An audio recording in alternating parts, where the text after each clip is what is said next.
United States of America, and to the republic for which it stands, one nation, under God, indivisible, with liberty and justice for all.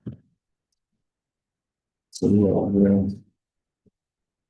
this the one you downloaded? Yes. Public comment. Public comment. Good morning, Commissioners. Michael Hawthorne, Assistant County Counselor. We had an executive session that was initially scheduled for 10:55. That has been moved up to 9 o'clock. That'll be a 20-minute session to discuss confidential legal advice regarding pending litigation. Thank you. It was on the revised agenda. We don't need to change because it was on the revised. Yes, it's on. Maybe Mr. Hanson had you that. Okay.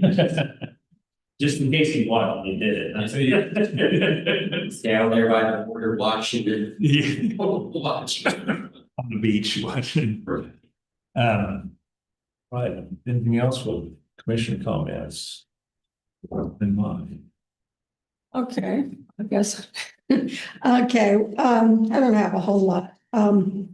Tuesday, I did attend a rather lengthy committee meeting at my church, getting things lined up for the next couple of months. And then Wednesday morning, I had an appointment with my doctor. Still have the remainder of the illness I picked up on the plane, but I get the results on the test today. So hopefully it's minor, just take some time to regain energy. So that afternoon, I reviewed the agenda and documents for today's meeting, followed up with some emails and phone calls. I also reviewed paperwork from Monday's executive session. And then later last evening, I practiced with the bell choir. Of course, it's New Year. So anyway, that's basically all we have. See, I can't spell. It says quiet week at home. I said a quit week at home. Just gave up on it. Yeah. But last night was K-State basketball. The men's game went as expected. And as I said, battling with ESPN Plus, I did get to watch the fourth quarter of the women's game where they got a hard-fought victory. Literally. That's all. Good, go to this, yeah. First item I have, need a motion to approve the 2026 official depository list.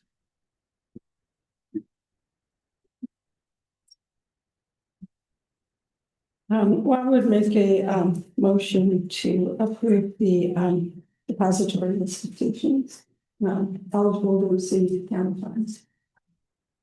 And I'll second. Been moved and seconded to approve the presented official depositories eligible to receive Riley County funds. So all in favor? Aye. Next, commission need a motion to approve tax roll correction.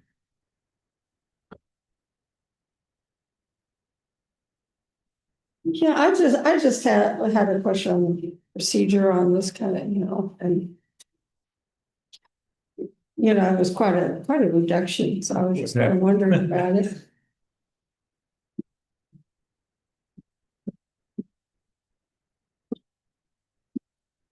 This one went from a market to an ag use. So if they provide proof that it was an agricultural use, it gets changed to agricultural use. Oh. That's why there was such a reduction. It went from vacant residential to ag. And it's the one I'm thinking I saw here. Yeah. So, Yeah, Zoomdale. Yep. Yeah, township. yeah, it went to an ag use. So that is why there was such a significant reduction. Okay. Is there any other questions about it?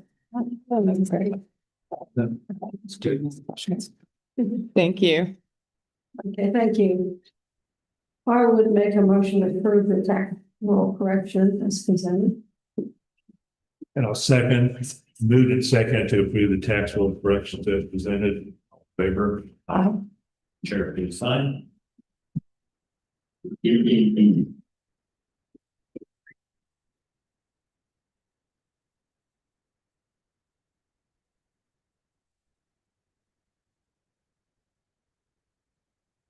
The items for the City County Commissioners. Yeah.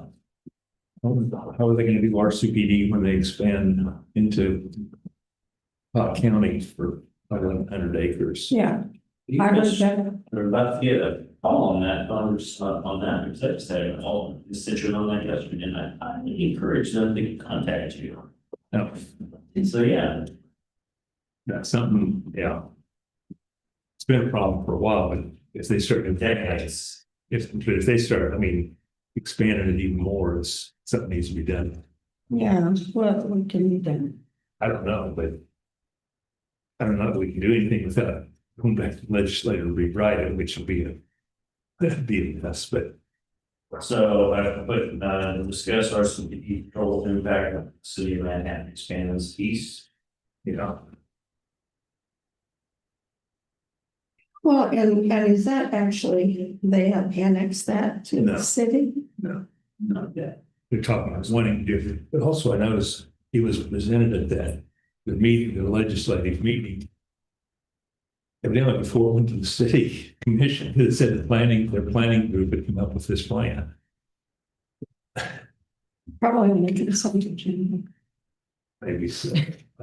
They acted like it hadn't been presented to anybody else. And a constituent called yesterday, he said, you know, it's been going on for years, how we're subsidizing Pot County law enforcement. He says it's eaten on him for years. When he called me to talk him off the ledge, and I said, no, you're absolutely right. Is he from Riley? Well, yeah, I think we probably need to talk about that. Yeah, A lot that's of a good meeting thing. tomorrow It's well overdue to talk about it. It's just like, or next week Yeah, and yeah, it needs to be on on the agenda, yeah. the agenda for next. it's just like we did the ambulance service when we took over the ambulance. And us subsidizing Pot County ambulance by responding to calls over there. Yeah. It's their responsibility. Well, yeah, this has been going on. You know, that whole area, that Walmart area, whatever you call that. It's been a little bit of a question, but now if they're gonna go. Well, they've been going across the bridge. And they've- Since I worked in the treasurer's office. Well, I know they've got some There's an spot agreement. annexations out there and then, but that's the other thing. And I don't know what can they annex that for the Pot County have to approve it for them to annex? That, I'm not sure. Because is that what that, you talk about a 3 mile limit, and that within 3 miles so that they can do it without the county's approval? Is that what Yeah, that they is? probably could. Not quite sure how far out that is if we get close. Well, when they give tax abatements to these different businesses, is that gonna be, that's gonna be on Pot County, not Yeah. on us? So I would think it would have to go before the Pot County people. I don't know. Like I said, we need to like discuss that and then need in a couple of weeks at ball board, see what they thought. Yeah, I just had it on it yesterday. Thanks, Commissioner, need a motion to approve payroll and accounts payable. Okay, I would make a motion to approve the payroll and accounts payable. And I'll second, it's been moved and seconded to approve payroll and accounts payables. All in favor? Aye. Vote to the side. Oh, good, it says it. You did. Side of this.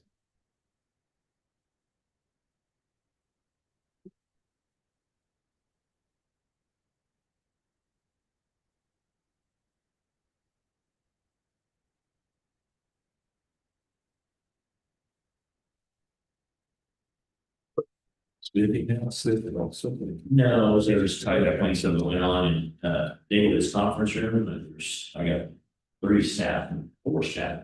Cindy there. Susan, Anita, yes, website training. Yeah,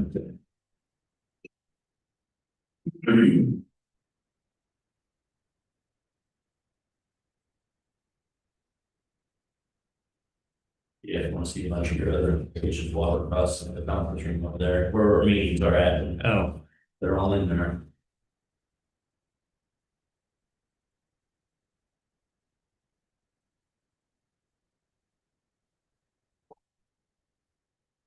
Well, that's also some discussion on having the law board meetings at the county. And I was trying to figure out a place we could do that, maybe over at the end of this. I don't know where our board is, our board room over there, they're big enough for 7 people or something. Talk to me about that as well, and about using Michigan chambers is what they asked. But it's really, even in remodel, we're gonna have about 70 spots, so we could add desk or 2, it'd be nice to do that. That's, Yeah, no, I would be fine to have it on Michigan, the county facility. yeah, or even, yeah, because they, Blumberg does travel around, so. This person's talking about that, all there. All there. I don't know about that. Yeah. Another item for discussion. Uh, Item for discussion. yeah, talk to the group about that. Any changes in the minutes, commissioners? I haven't seen. There. I would make a motion to approve the minutes from January 5th, 2026. I'll second. It's been moved and seconded to approve the minutes of the January 5th meeting. All in favor? I, Have any agendas, commissioners? Any other change from the press conference? Not in executive session tonight. Off.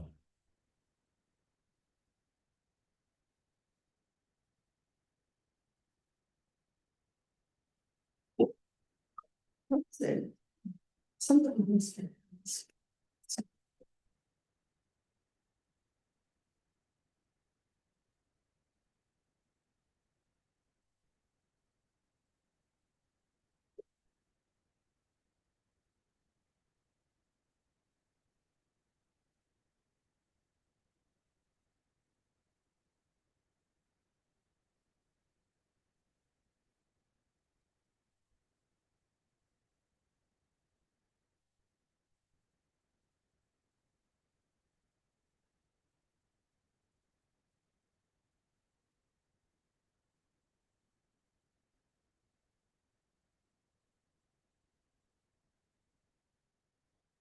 And Arizona team, a tall team.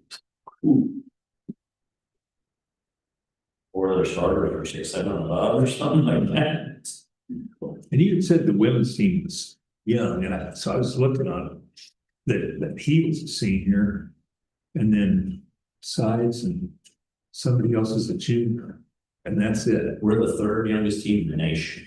Because, and I didn't, some of those players out there, I thought, oh, they're transfers. I know there's, 3rd youngest There's team in some- the nation. I think back when we had that conversation at the last meeting, I just started announced again, discussed somewhere.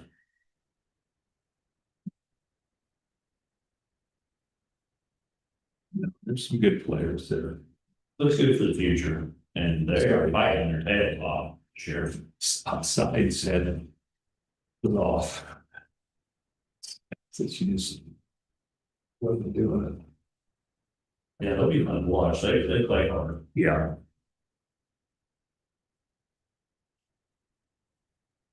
And then made a little bit of a run in the second half. They did it out, but when they didn't have, so cold, but. Just had trouble sustaining. Yeah. Well, I say they're so tall inside, they throw it inside where, and Buka was in there. They'd have 2 or 3 guys in there. He did good though, he had 12. Yeah.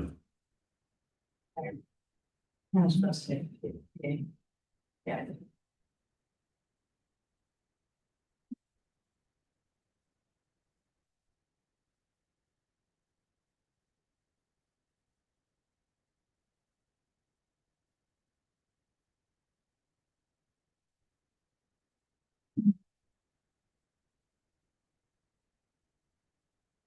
Now, Monday, we have the county officials. We have the county officials today.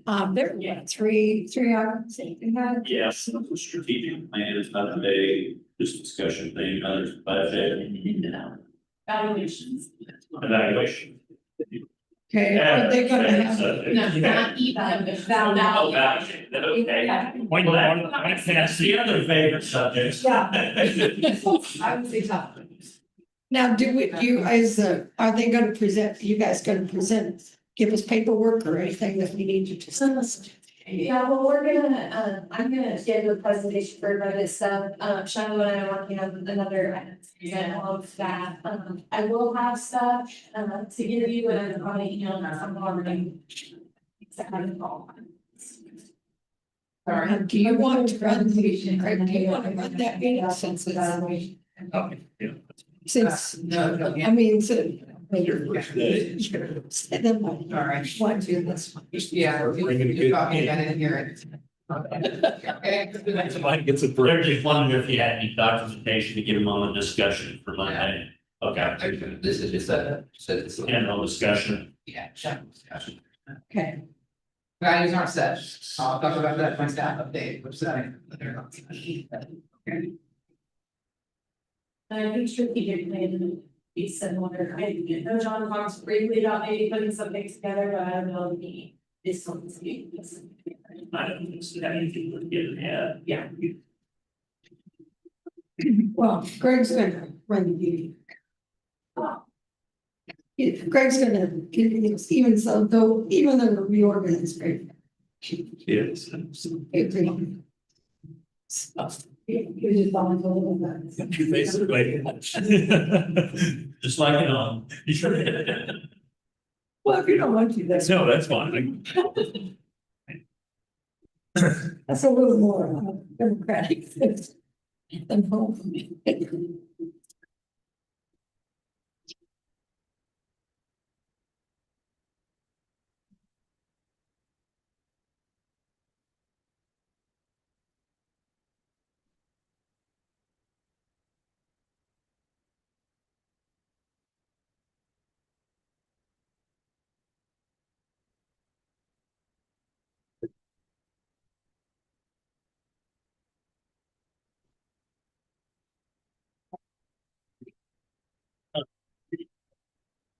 Research in the ranch. Smart prices. Back to me. Or to me. Chicks and flies. It's up in the farmhouse in Marvin. Tuesday, next Tuesday. Yeah. I don't know, maybe. That is. I would love to see all this. Yeah, that's kind of. I don't know if we got that part. Yeah, that's.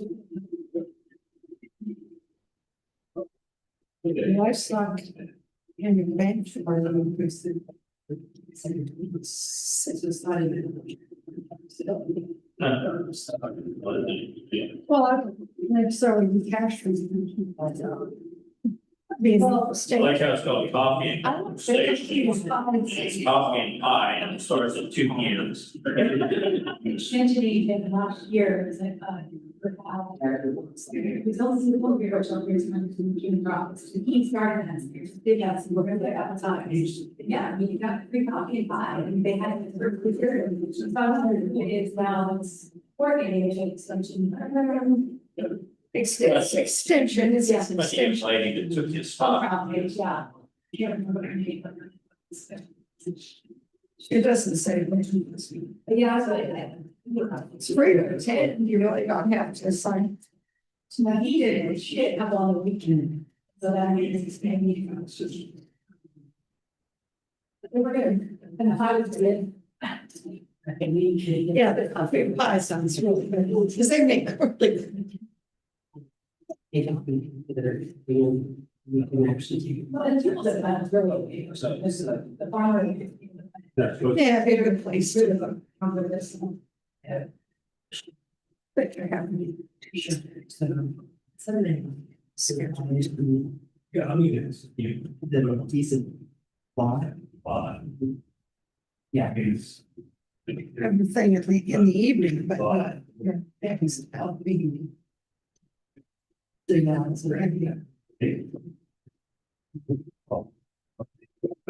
Sure. Reading out the latest game. No.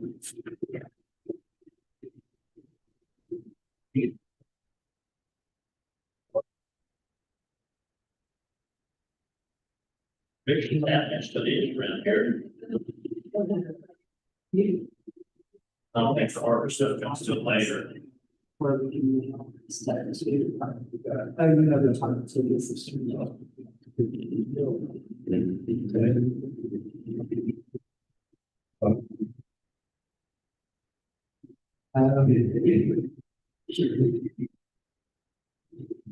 Here is registration. So.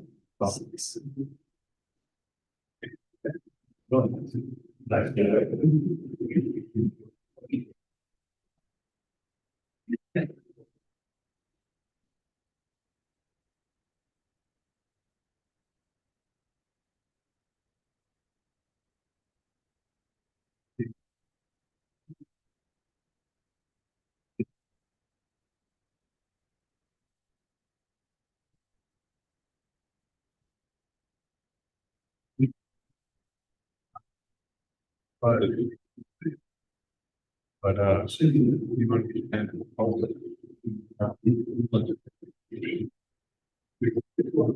During the executive session, or wait, when the. Oh, that's it. Click it over and everything. Leave them. You have any other questions? Figure out what the money. It could also be one of the words for it, and then for it. I think if anybody, they're saying that the sisters, not question, but.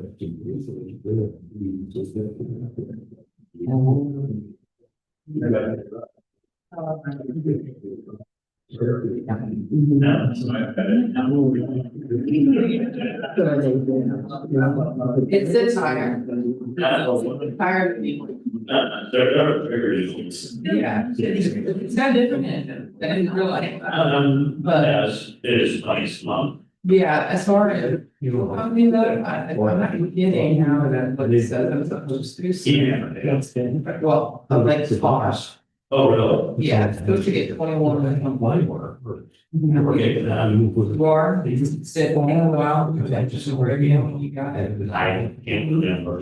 Yeah. It might, I mean, yeah. Better than you got the old. Yeah, well, this. 6 weeks. So that's why I'm thinking that. Somebody's asking. Well, Yeah. I guess. So that's what, they said that sometimes, you know, if can look forward. It's. Yeah. Well, you're gonna help. No, yeah, all I know, like, sort of. Yeah, I don't. Not your next door to the house. There's That's. a lot of people that help. Yeah. The family, it's, wow, that's really sad. But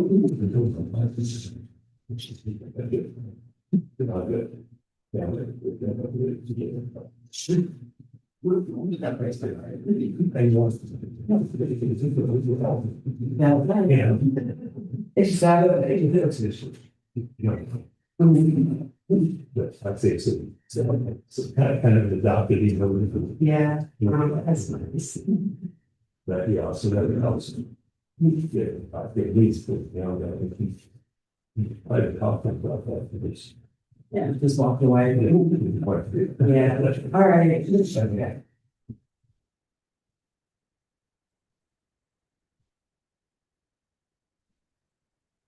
You didn't play again Saturday? Arizona State. Arizona State, that's right. You know, it's a definite trip out there.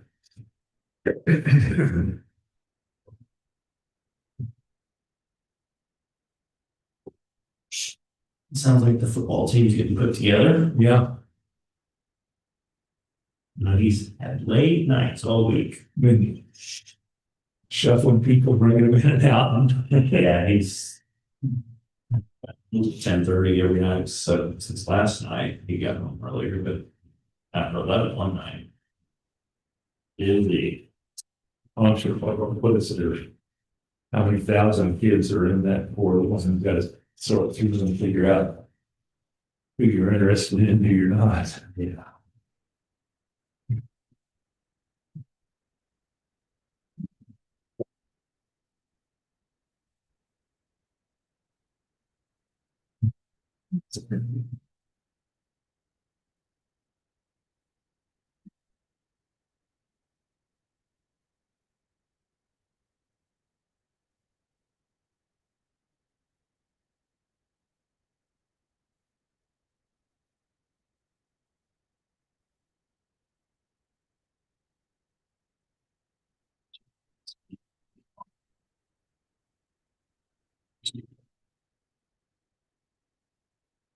Actually, big check.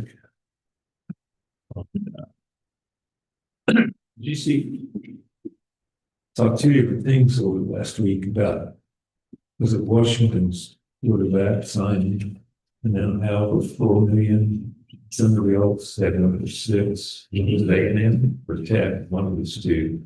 It's that kid, yeah, From Cincinnati. he's that Cincinnati to Tech. Yeah. It's million. So it's with 6 million. That's, like I say, this isn't sustainable. Something's gonna, it's all gonna collapse here in a little. I hope it is too. That's good. That's what it's funny, look at vehicles differently, and there's a really nice looking, like purplish is really unique out there in town, purplish Cadillac, big SUV. And it's satin color, really nice looking purple, purple has to be right. Yeah. Deal. That's a cool color, and it was all tinted out to that, that's an athlete with that. Yeah, that's not right. It's really not nice. It's this basic, there's no player, in my opinion. That should get paid on the minimum NFL player. And the minimum NFL sport is $40. Okay, I thought things were about. That's ridiculous for crap. Back in the day, before all this happened, the athletes were running around with no money and they didn't have any, But that's anything. And not true. that, you know. That is stories, but that's not true. No. Well, there were some on the lower end, but I know lower end, but I know it's you really good, Cartier Martin, remember him? Yeah. A lady that worked in my office, daughter dated Cartier. Cartier got things back then.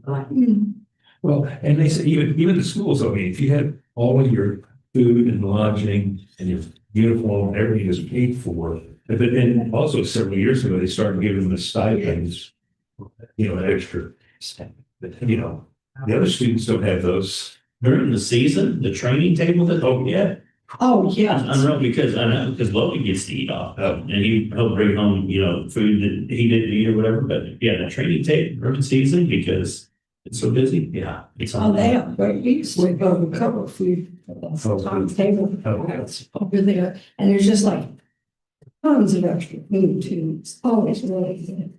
Well, they were saying, the football players, everybody else is making money on the football team. But where did it all go? Tennis, golf, track and field, nobody, all the other programs don't make any money. No, So the extra money for football funded the rest of the athletic department. a really good men's basketball team will pay for itself. Yeah, break even, Mhm. that's the best ever. And volleyball and women's basketball at least make some, but other than that, nobody, well, I think tennis, golf, anything, nobody charges for this. It is time, commissioners. Okay, ready to go? So you got an instruction sheet for executive session? I'll read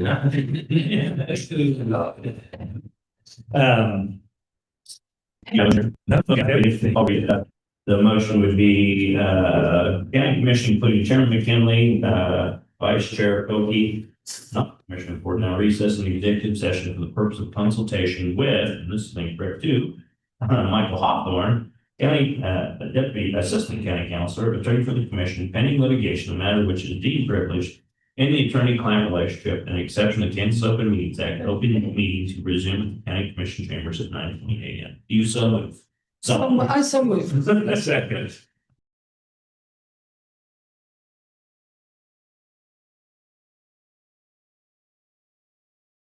exception of the Kansas Open Meeting Act. All in favor? Hi. Trying to remember that part.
Okay, I would make a motion to come out of the executive session.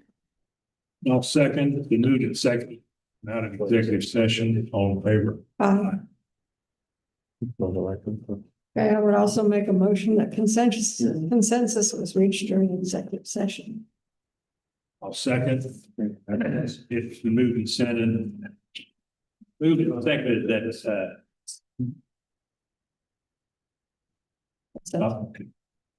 something. Putting there for that.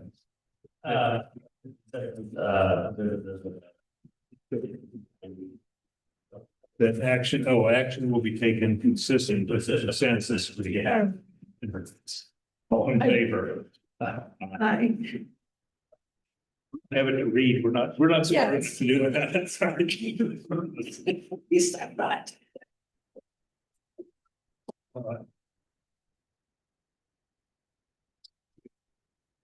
Commissioner Russell Stuckey, Emergency Services Director, County Fire Chief.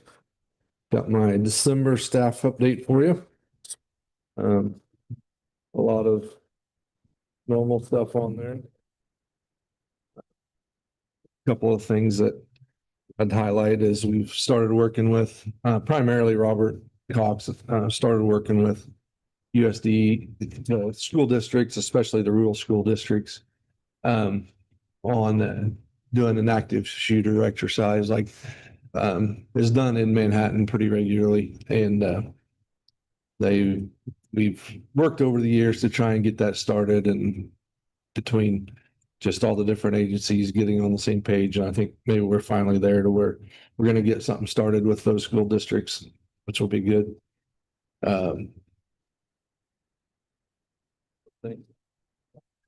Around to you is we didn't have it ready for the ribbon cutting, but Anderson and I got us the plaque to hang at the University's Park Station 110 to commemorate its dedication, and so that'll be hung up there at that station here shortly. So that was a good thing. Some more information we found out on the consolidation of the city of Riley Fire Department and ours is that's going to lower the city of Riley's ISO rating, which is a good thing, from a 6 to a 5. So it'll actually, because our rating was better than theirs. So since they had a fire department and they had a rating, the citizens had to be rated in their rating, but since our rating is a point better than theirs, it should. It's one of the things people say, oh, as the rates can go up. Exactly. It didn't make sense. Yeah, it's actually probably going to go It down. doesn't make any difference for insurance. Not much from a 6 to a 5, but 6.5, it didn't affect residential, it's a little bit. a little bit. Yeah. So, but I thought that was an interesting fact. That you would also find interesting. Yeah. The Hunters Island Station 116, as you know, we replaced the siding and roof and installation on that. I think that project's, other than some little bit of dirt work and seeding where they ran a new electric service line and poured a sidewalk. Other than a little bit of seeding that we'll do in the spring, that we got that project completed. And so if you get a chance and you want to drive down by there and look at it, be worth going to. As I've told you already before, we did have an accident when the roads got slick on there a couple of weeks ago, and had one of our deputy chiefs get struck by another individual. In following up on that with the insurances and stuff, we've preliminarily been told that their insurance may not be very good or may not have adequate coverage. So we worked with Brittany and got a claim filed with our insurance to try and get that hurried up, because that's a critical vehicle for the deputy chiefs especially during grass season. And even though it's raining today, we had 2 grass fires yesterday, one on the interstate and which didn't amount to be too much, but then we had a little over 100-acre one up north, improperly discarded coals out of a wood stove or fireplace. So burned up about 100 acres, which we were getting pretty dry. And so this rain will be beneficial, but grass season's coming. And so once we figure out for sure, we get an insurance adjuster here to actually tell us that that truck for sure is totaled, which we suspect it is, since it's damaged severely on the front and the rear because the person that hit us had a trailer on. They pulled out in front of us, we hit them, and then their trailer swung around and hit us, so. But anyway, so I would anticipate, I checked into state contract pricing of vehicles, but they said the delivery on that's 4 to 6 months. And so That's my question was that, it seemed like Aaron was off the slow delivery. So that, won't work for grass season. So I would imagine my intent will be, once we get the information from the adjuster that yes, it is totaled, then we'll go out and, get at least 3 quotes and then come back and request an emergency purchase. Is our intent on that. Yes. Burn notice going on. Are we on burn notice for the county? We don't have it. So we make decisions on whether we allow burning day to day. So it depends on the humidity level, the wind speed, and all those different factors. And so we would allow burning today, not that anybody could probably really burn anything, but we've had some days in the past 2 or 3 weeks that the humidity was very low and wind speeds were high, that we've not allowed burning. But we make that, really, we make it on that decision hour by hour, but essentially day by day, we'll typically make that decision in the morning and not allow burning. So when people call in on their burn permit and say, hey, we want to have a burn, we say, no burning today. And then Vivian also puts it out on social media that no burning today. But that's basically made on a day by day decision on weather conditions. And then we take other things into consideration, like if we've been fighting a lot of fire for the last few days and the volunteers are wore out and, maybe we have a few trucks broke down, that makes us a little more inclined to not allow burning if it's kind of borderline on the wind and the humidity. But we take all those things into consideration. And it's not just the weather today, it's what's it going to be like tomorrow. If wouldn't be too bad to burn today, but if it's going to be really hot and windy tomorrow, then that makes us not want to allow burning today, because the bad fires are a lot of times are rekindles from the day before when, some wood was left out there burning or whatever. And, the wind picks up and then throws embers across the fence or the road or whatever. So.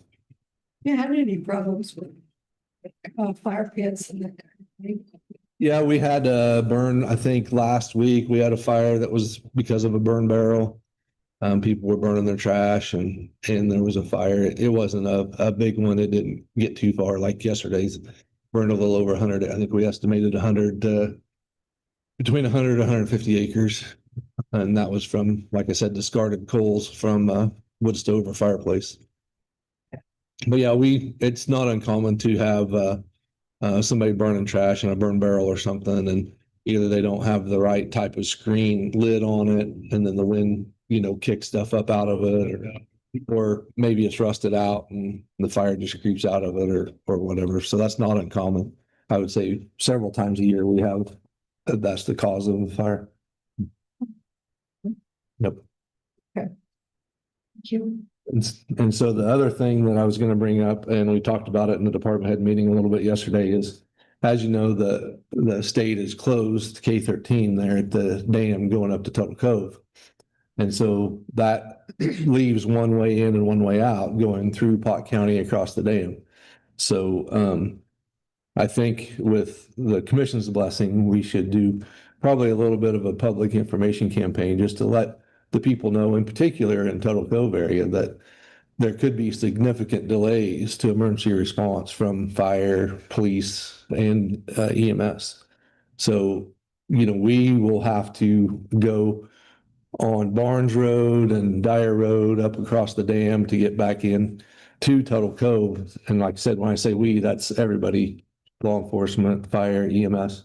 And like our volunteer fire, to get to the fire station that's right there at the end of the dam, on the north side of where the road's closed, volunteers are going to have to drive all the way around, up across the dam, get to the fire station, and then drive the fire trucks all the way back around and to get back out. We did try to work with KDOT to get not for public travel, but there is an old gravel road that goes through the core ground. And I don't know, I talked to John about it, Ellerman out about it a little bit yesterday. If the commission was in favor, we couldn't get, KDOT said they weren't going to do it, but we may go, the Corps said it was fine with them. We may go in there and trim a few trees back, and we could put a little gravel in there to improve the one section of the road. The Corps uses 2/3 to 3/4 of that road to get up in there, but there's the last few hundred yards that they don't use anymore that could use a little improvement. And that would allow us an alternate way to get in there for the volunteers to get to the fire station and for us to get fire trucks out, especially if there's like a wreck on the dam, because otherwise we just can't even get, I mean, it could be, somebody could be in Tuttle Cove and having a heart attack, and we would literally probably have to take a fire truck and shove the wrecked car out of the way, hoping that there's not somebody in that car that we're, using the jaws of life to try and get out. I mean, there could be an hour delay to an ambulance call getting into Tuttle Cove in that scenario. So, and it's not just on the dam. I mean, it could be on Barnes Road, Dyer Road, all the way up through there. And so unless the commission has an issue with it, I'm probably going to work with Vivian and put out some stuff on social media and just to let them know, hey, this is kind of out of our control, but be aware that there could be significant delays to responses in that area. Well, at one point you talked about that Puck County had that fire station closer. Mhm. Is there any way to work anything where we? Oh yeah, we mutual aid with them all the time. And so if there's something going on up there, it'll be very likely that we'd call them to, but the problem will be back to like the car wreck issue. I mean, it's going to affect them the same as us. And so they just won't be able to get through either. So if there was some sort of impedance, whatever that might be on the dam in particular, there's just no other way to get in there. And so so the other thing is I'll talk to, if it's okay with the commission, I'll probably talk to John Ellerman a little more, and maybe we'll go up there and look at that old access road and see if that's something that he thinks would be okay to dump a few loads of gravel on and try and get it not for public travel, just for volunteer firefighter access and an alternate way to get an ambulance or. Okay, would ambulances be able to get through that? Yeah, most of David's ambulances now are 4-wheel drive, so they're So you probably have to trim back. right. And we'll need to do that to get we could get our grass trucks in and out, but the pumper we'll have to trim the trees back for the pumper too. So it'd be for all facets of it. So if the commission's okay with that, I'll probably pursue that a little bit more with John. Yeah, I'm good. Okay. Have our newsletter, and it has some information in it, and then the run numbers from December. I haven't done a year in for the fire department yet, but Robert primarily worked on the year-end report for emergency management, and so you have that in front of you too. So as you have time to read through that, and if you have any questions, don't hesitate to ask. I think that's the majority of what I have for today, unless you guys have any questions for me. I think I signed up for the banquet. Okay. I don't, for sure. I don't. It's in my book. But Okay. I'm sure whether you did or didn't, we'll have plenty of church. You don't have anything else? That's all I have.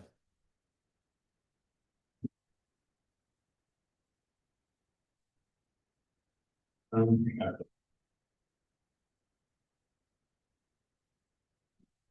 just do mine too.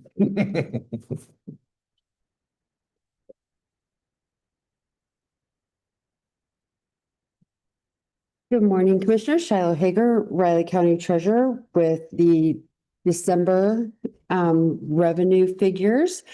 So ended the year with a balance in the general fund of $5,991,784.02. You can see our ARPA fund account is at just over 2.6 million.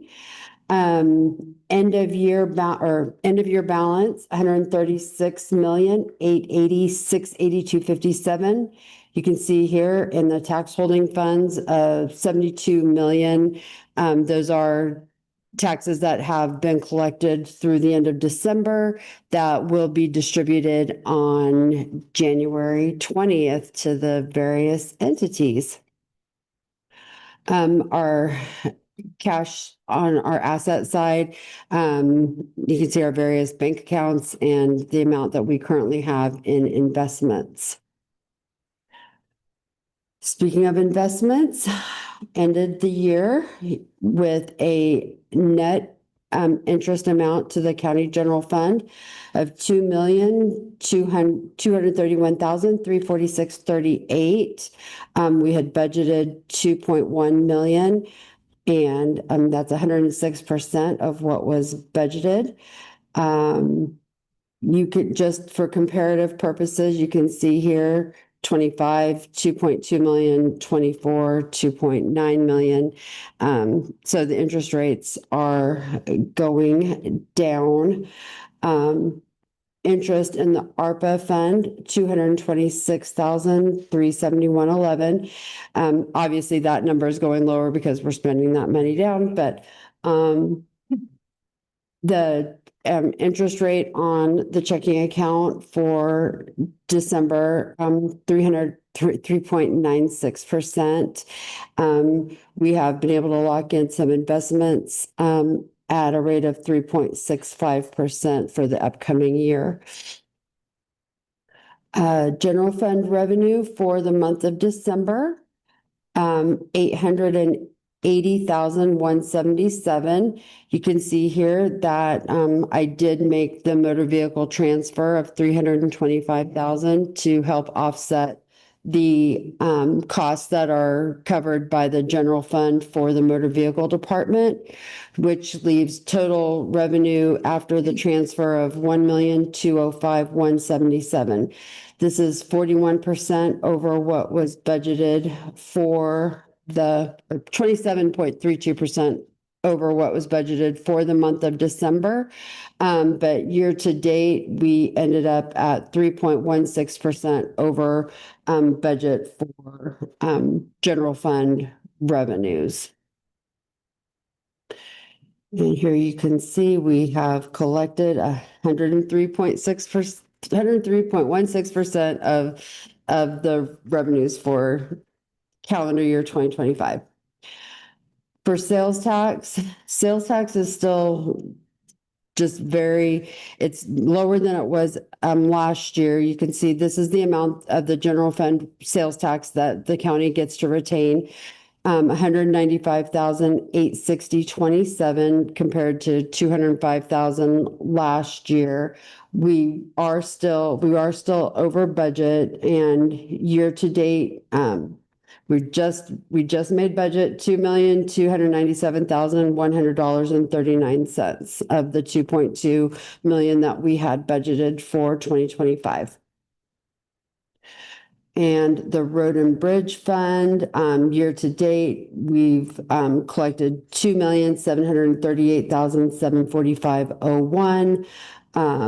It was for that month also. We were a little higher than last year, but not much, 0.3%.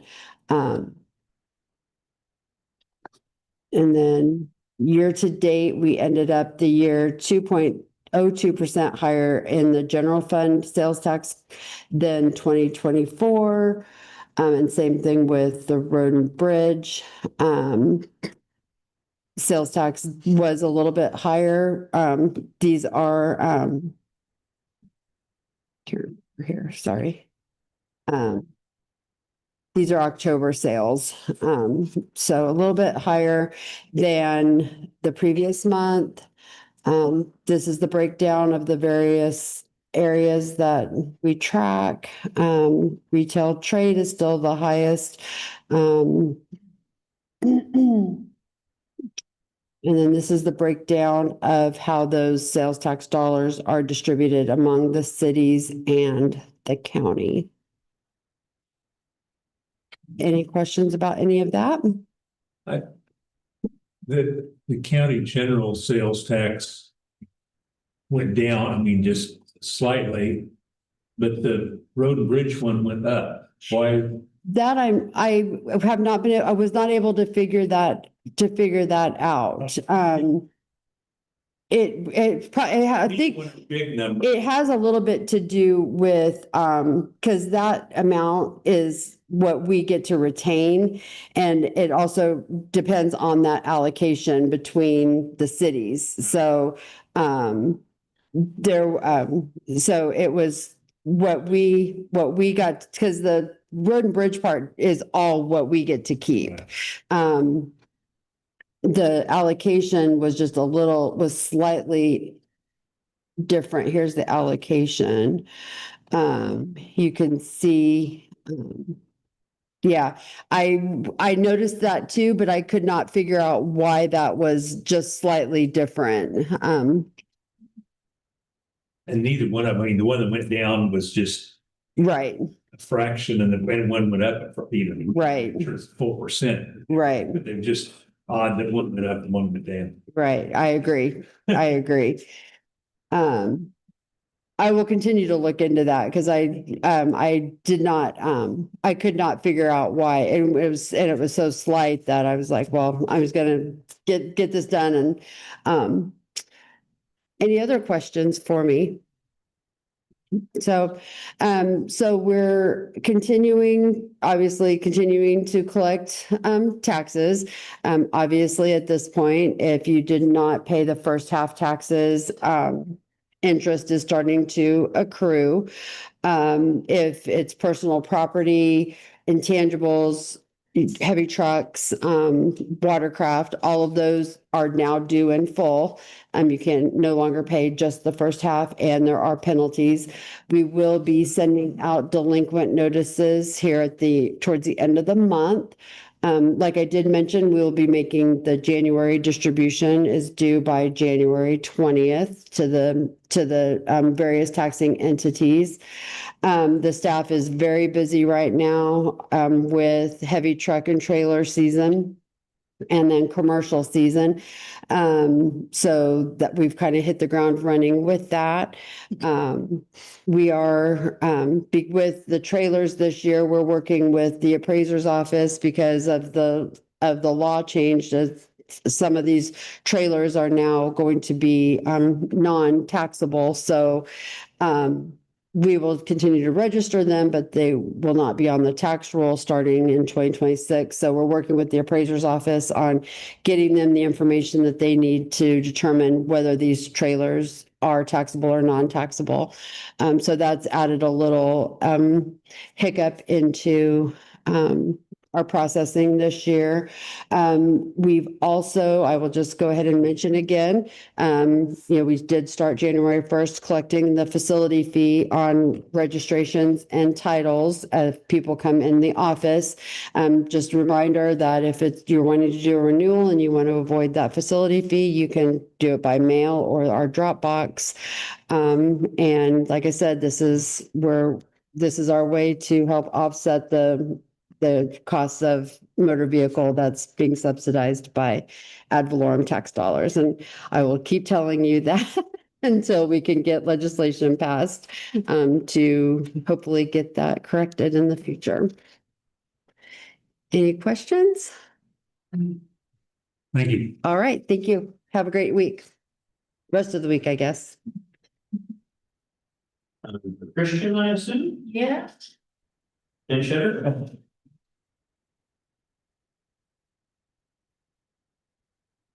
You said this then, Christian.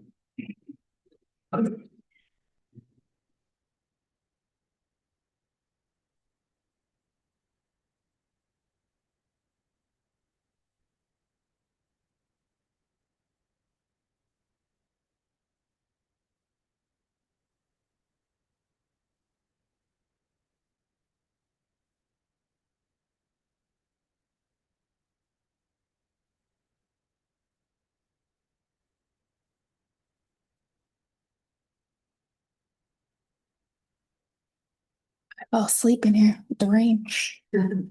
Glad it didn't take so long. That's how I feel when I do my planks. No, no. Yeah, you can go ahead now. Well, good morning, commissioners, and happy new year to all of you. Darren Solden send his apologies. He's feeling a little under the weather, so I'm pitch hitting for him. So I just wanted to kick off. It's 2026, and we have some amazing events coming up. Next Thursday, we are going to host our community conversation and coffee. This was formerly known as our policy breakfast.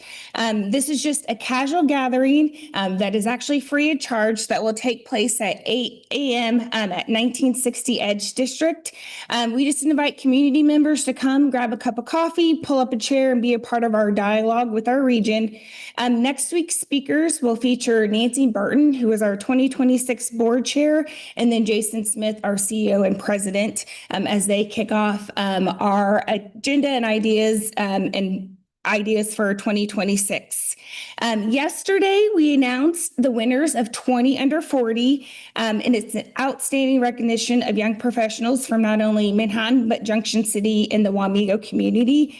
Kudos to those that had to do the judging on them, because I think they had over 60 applications, and to have to narrow them down to the best 20 in the region. So that award celebration will be held Thursday, January 22nd at the Museum Art and Light. Registration is now open, and that event actually leads into Friday, January 20th, where we will host our Regional Growth Summit at the K-State Alumni Center. And just a couple of speakers and keynote updates. So you will hear from Matt Tarleton, who did our strategic growth plan. He's coming back to just give some updates on our economic conditions. NBAF, Katie Pulaski will give an NBAF update and also their 2026 staffing strategic plan. They'll be talking about, of course, investing in the community and what does that look like for growth and progress. They will have a housing panel. They'll have a congressional staff panel with our Kansas federal delegation. Fort Riley will be giving an economic impact update and, of course, talking about the upcoming 2026 deployment.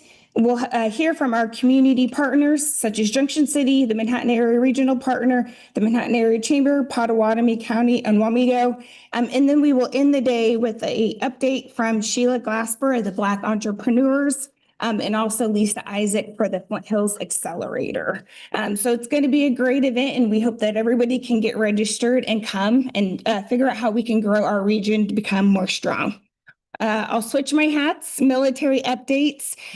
So as you guys know, we have a huge upcoming deployment.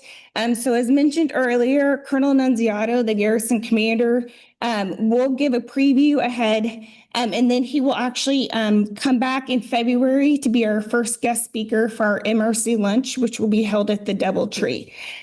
Tomorrow, there'll be a victory with honors at 2 p.m. So the division chief of staff will be switching out. So Colonel Gregory McLean, you've probably not seen him, but seen his son. His son Gunther is one of the famous students. He's got a white K-State purple jacket. You see him a lot on social media. So they've never been to Kansas, but they decided to send their son here ahead of their role. So we are pretty excited to receive the McLean family. And he'll assume the role from Colonel Travis Habhab.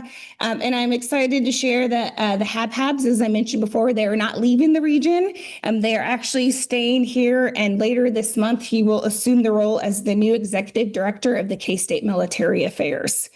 One of the biggest pieces of news, if you guys have not heard, but last week it was kind of a happy New Year's, but the Army did announce that the CG's Mounted Color Guard is not disbanding. So we are super excited through our community partners, our elected officials, that we were one of only 2 installations that the decision was reversed. So we look forward to continuing traditions of seeing our CG's Mounted Color Guard. And then just a couple other things, like I mentioned, with my MRC lunches, I did want to announce to everybody, we will keep them in one location. So all of the 2026 MRC lunches will be at the DoubleTree. So no trying to figure out which hotels we're going to this year, one place. And it was a great change, especially with our Fort Riley partners, because it's pretty off the edge, off the road for them. Pending any questions, I'm actually going to kick it to Allison, who is our talent and strategies manager. She was going to brief you guys last month on our Make My Move updates. And I have her here.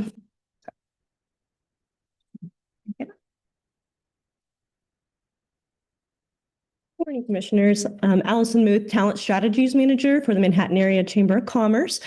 Here, I have been working with Amanda Webb on your Make My Move program. And so actually today we have our December update from the last year with our representative, but I just wanted to provide some numbers to you. She can provide these to you kind of moving forward. But we've had 38 apply for the program, 31 be pre-approved, which means they fit all the criteria to move here.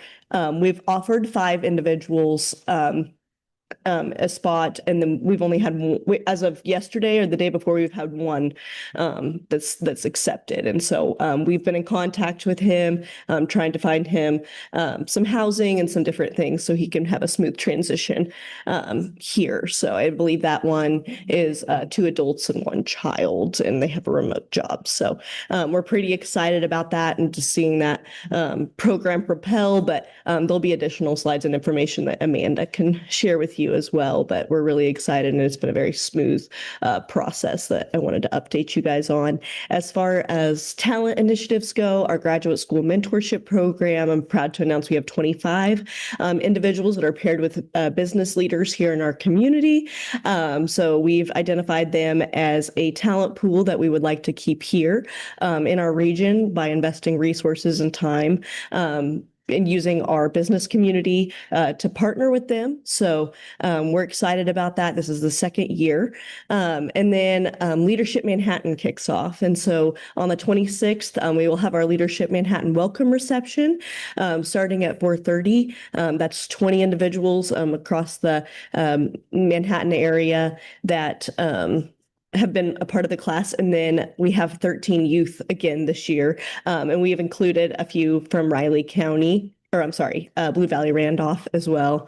So we expanded that this year. So schools, Blue Valley Randolph, Riley County, and Manhattan had the opportunity to apply. So we're excited for those individuals as well to get started in the program. That'll kick off later this month. So with that, pending questions, I think that's all I have.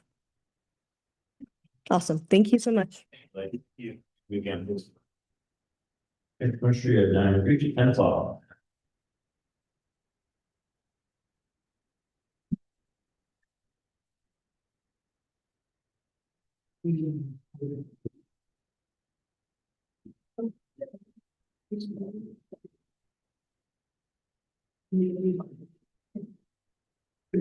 See, that was this one I've ever seen.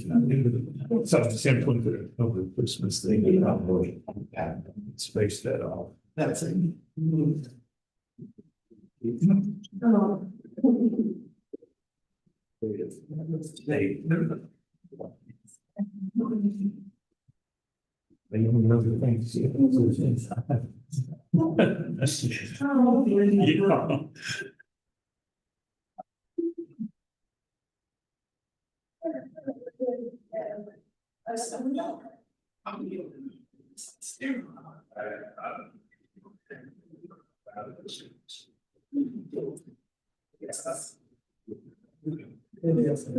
don't know the things.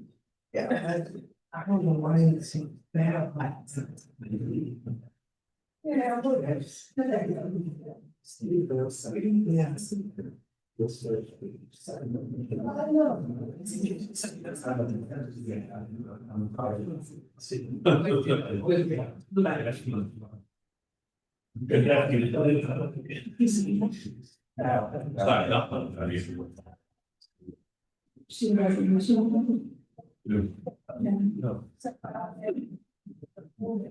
point? Yeah, make sure you're gonna use that with us, hours, the less of us, not to, you know, she makes it nice. Yeah. No, that's. It's just, it's just, it's exhausting. Yes. So much. I just want to get that or say, somebody gets on there about it. Yeah. Which is gotta be. We does play. The reason for that, so first of all, it's not a good. I don't know, it's not a shape of it. Big sign. It's just. So, you know.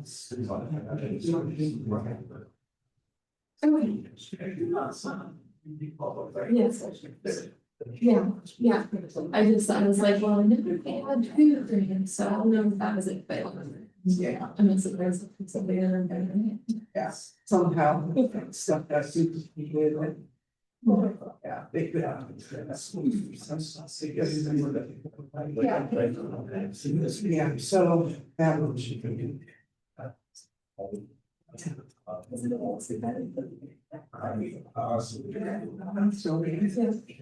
Yeah, really.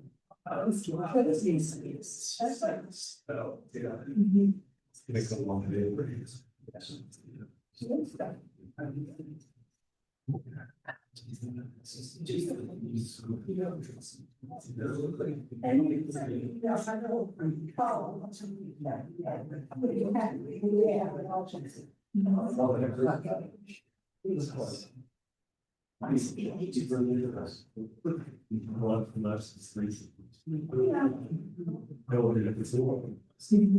Agree for the. On.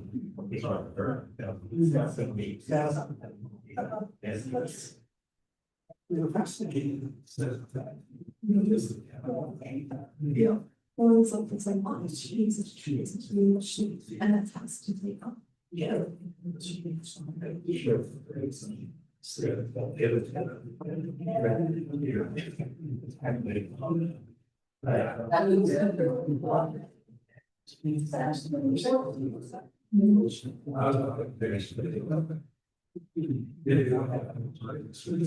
yeah.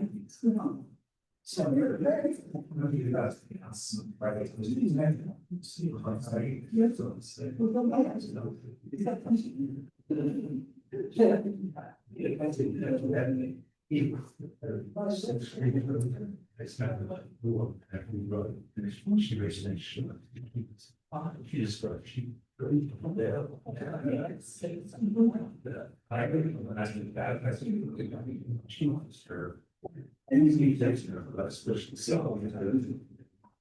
Everyone has to. It's just very costly. So. You can solve that. And it's being first. Yeah, just got it go. Yeah.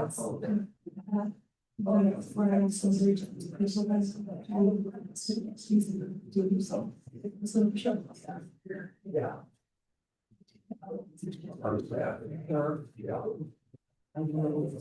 There.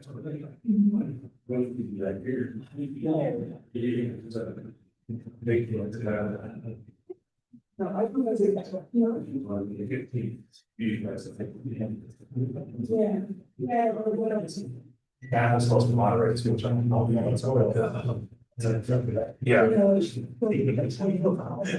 yeah, there you go, yeah. Yeah. So not good. Yeah, you just talking about things. Yeah, it's just, it's safe that. So. Okay. That's.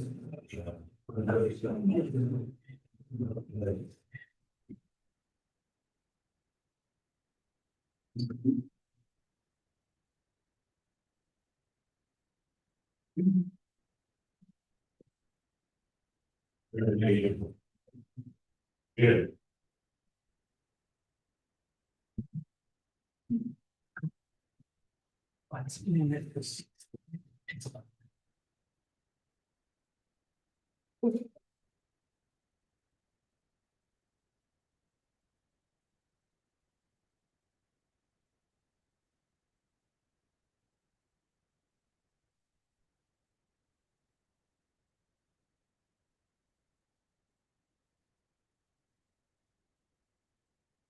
Okay, I'd make a motion to recess as a Board of County Commission and convene as a Board of Health.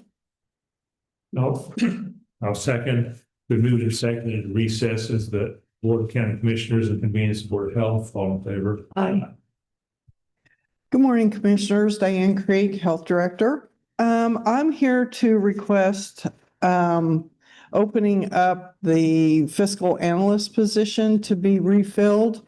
That position became open on November 14th, and since that time, we've updated the position description to make sure that it captures all of the job duties and aligns with our current needs. Since the fiscal analyst position is vacant, I have been working with the program supervisors to gather and prepare accounts payable and P-card transactions, which are then sent to Michelle Adams for processing and payment.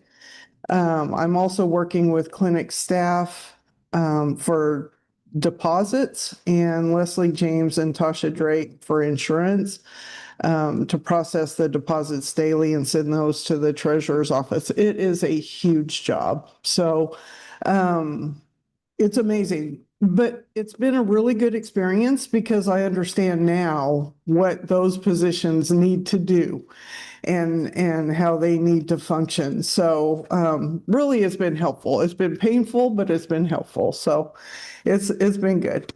This position is critical to ensuring accurate financial oversight, budgeting, grant management, and compliance with county, state, and federal fiscal requirements. The health department manages multiple funding streams and programs, and the fiscal analyst plays a key role in monitoring expenditures, preparing financial reports, supporting audits, and ensuring responsible stewardship of public funds. This position is in the 2026 budget for the health department.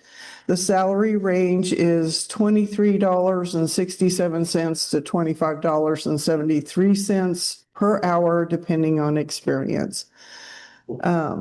So I would highly recommend the commissioners approve our request to fill the fiscal analyst position.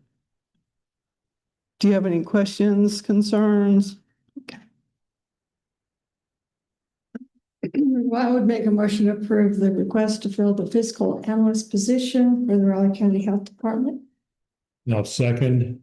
Been moved and seconded to approve the request to fill fiscal analyst position for Raleigh County Health Department. Please sign. Thank you, and I will turn it over to Shanika. Thank you. Good morning, Commissioners. Shanika Rose, Riley County Health Department. I come before you today with a couple of items. My first item is a request for out-of-state travel for Jenny Ebert and myself to attend the national conference from the Drug Endangered Children Alliance. We are a recipient of the Drug Endangered Children Grant, and as a requirement of this grant, we must attend the national conference. It's going to be held in Las Vegas, Nevada, May 5th through the 7th. We have here our request. We hope to be able to learn and bring back some very valuable information for our Riley County DEC Alliance, along with the work that we do with Safe Kids, to ensure that we have the tools necessary to support and advocate for the needs of drug endangered children. And so I will then scroll down here to our request here to see if you have any questions or concerns about this particular conference. Hearing that, thank you so much. I appreciate you allowing us to go to receive this education and knowledge. Okay, well, let's see. I would make a motion to approve the out-of-state travel request for Jenny Ebert and Shanika Rose to attend the National Drug Endangered Children Conference in Las Vegas, Nevada. I'll second. Been moved and seconded to approve the out-of-state travel request for Jenny Ebert and Shanika Rose to attend the National Drug Endangered Children Conference in Las Vegas. All in favor? Aye. Thank you. Next, I wanted to come back today to talk a little bit about our harm reduction efforts. I want to say it was spring last year that I came and I spoke to the commission about harm reduction and some of the things that we wish to do. So I thought it was important to come back today just to see, or just to share, excuse me, what we've been doing since being allowed to implement this in our community. So the purpose of this update, let me see if I can make this a little bit small. Where are we? Oh, there we are. Perfect. Thank you.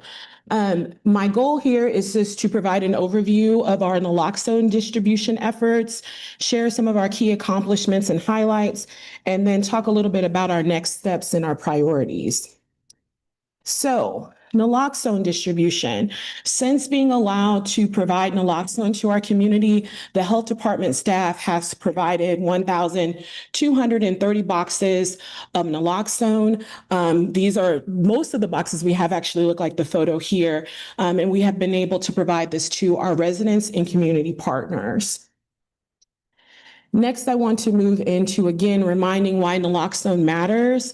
It is an opioid overdose reversal drug medication. It does save lives.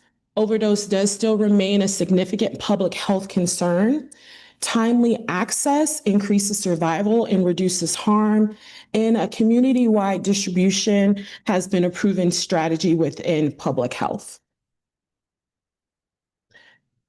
Next, if you remember, we asked if we could purchase some lock boxes and lock bags, and we created the Take the Pledge to Lock Your Meds. With that effort, we have provided these bags throughout the community and also encourage residents to participate by physically completing the form for our pledge. To date, we have had 301 residents participate by physically completing that form. And again, this is to raise awareness about the importance of securing medication properly to prevent misuse, addiction, or accidental poisoning. And I wanted to then provide you with what that pledge looks like. At our community events, we actually print this out.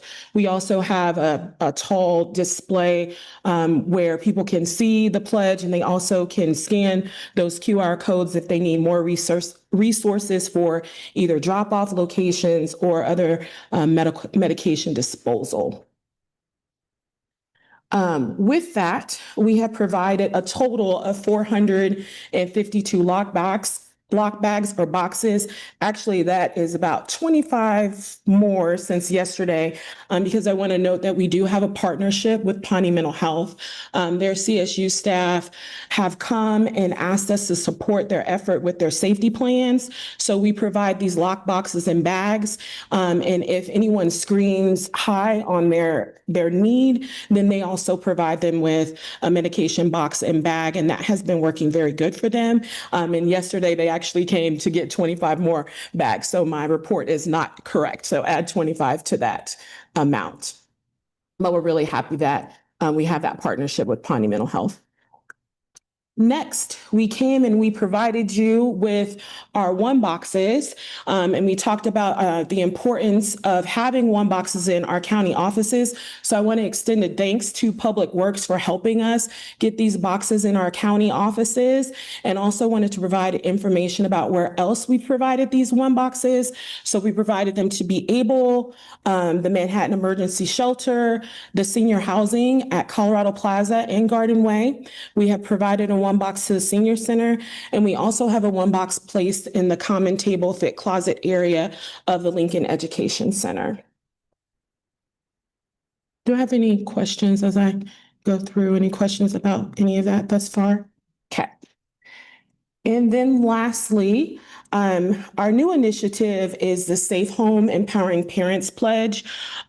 Through our Substance Misuse Task Force, we have a prevention subcommittee. And during that prevention subcommittee, one of our community partners is the district's drug and alcohol coordinator, Kari. And we talked about just the holidays and important reminders for parents. So we partnered with USD 383 to create a parent pledge to encourage parents to have open conversations about substance misuse. And we were able to get this information out into Parent Square. It's also, if you go to the website, USD 383's website, they have a section of the website where parent resources are. And you can see they also added it to that section of the website at the bottom where parents can have information to talk to their student about just substances overall. In the pledge, I wanted just to show you the pledge. In the beginning of the pledge, it talks about just different types of substances, whether it's fentanyl, opioid misuse, alcohol misuse, and just other educational things. And at the bottom, it is the actual pledge where it's encouraging parents to talk to their student, to have open and honest conversations, to make sure that their student feels comfortable coming to them if they have any questions.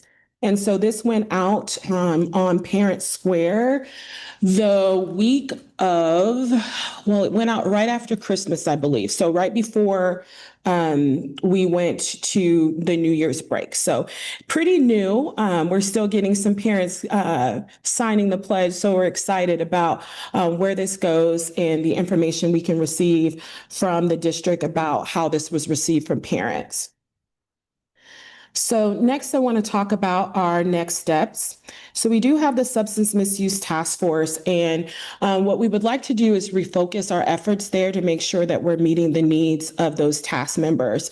So my hope is that I will put out a survey just so I can ensure those who participate in the task force are getting their needs met within the task force. Because as you know, we have a lot of task force and coalitions, and we want to make sure that when people come to our meetings, they're actually getting the information they need and being able to share with the individuals that they need to share their information with.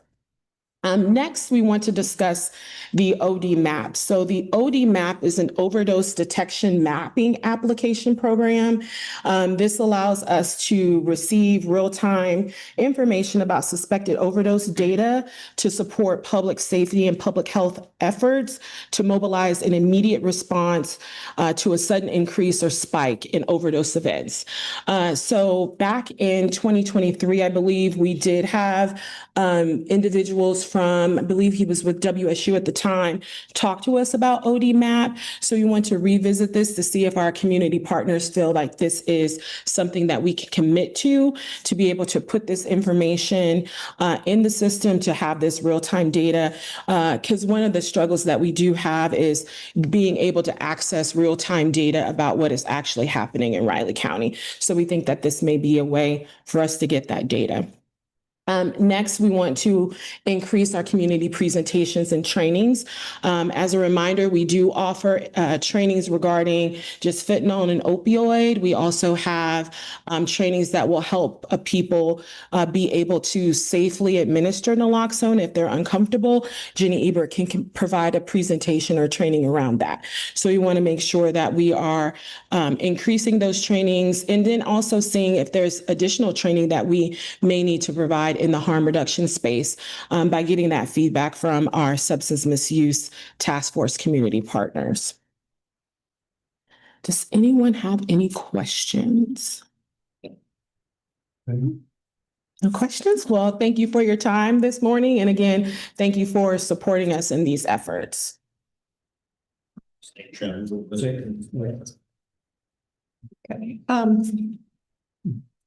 Thank you. Thank you. Thank you. No problem. Thank you.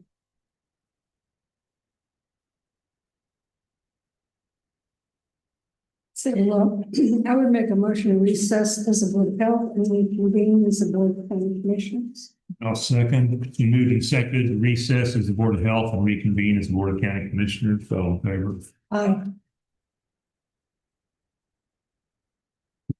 Brittany, 10:30.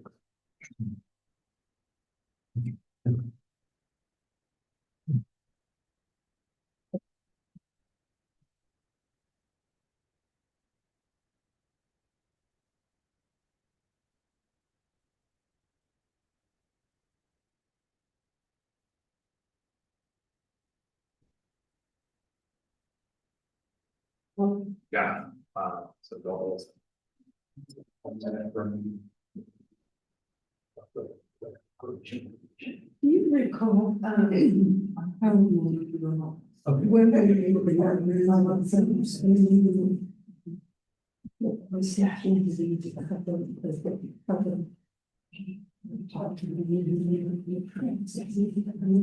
Well, wait a minute, understanding it's statute that. If it's in the city limits of Manhattan. The rest of it, there is no. there was something. Well, maybe it's not. Well, I'll go check. There was, and I'm gonna check with Michael, see if he said he did. We can check. Great. That seems to me there was something that's, and it was an old document, I don't know where to get it, I think it's right from sixty seven. Check. Check.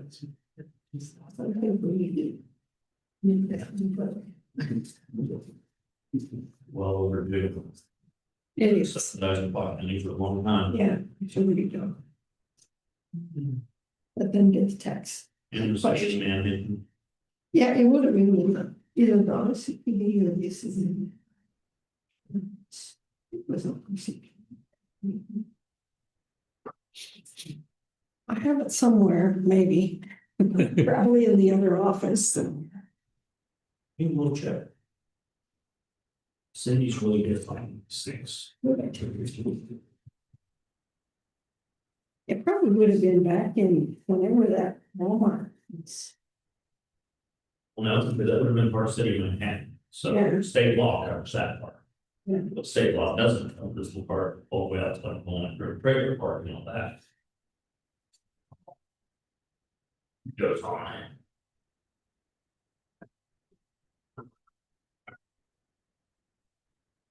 Just CPD. Thinking of CPD. Okay. I don't know. This is making a mix.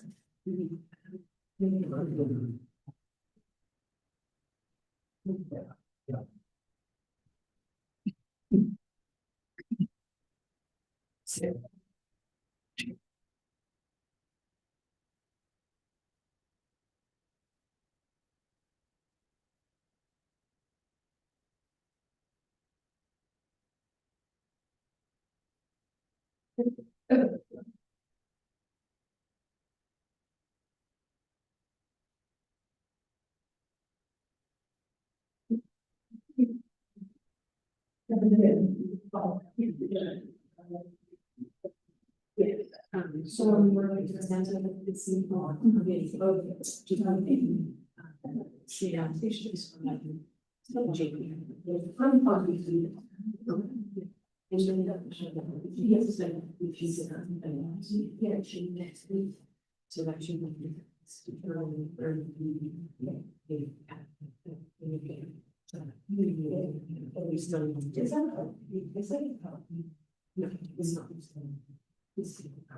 Well, it's, we have to be confusing with the water district. So this is Jake's question, but it's going to be understand these things. I think schools are not going to be the first working with each other. So we're trying to learn about what we have to do that. Then you have to be absolute more.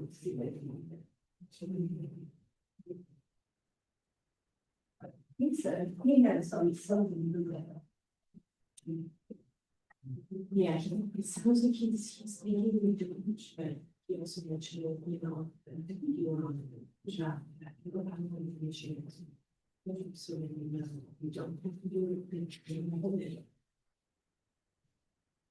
So we're ready to go. So they haven't even.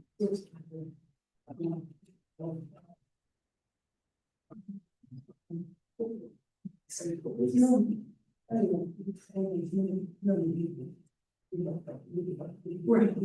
So the sun's not, yeah, we look at it. So he's trying to do, some student, he's trying to do down. He's got to fight. Football leagues up. The Chiefs or the case they maybe. Let's hope. For his sake. Yes.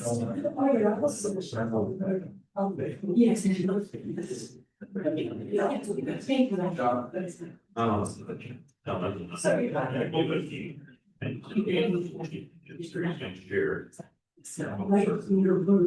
Not realistic. Exactly. Yeah, for sure. You know, non, does some seating, but you gotta give us some time, but take your vacation. More of got to the question.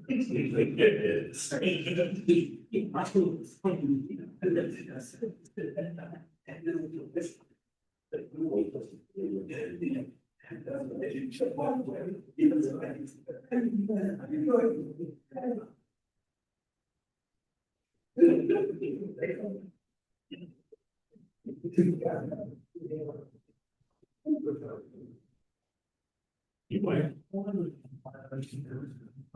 Good day for now. Rating cloud. Yeah.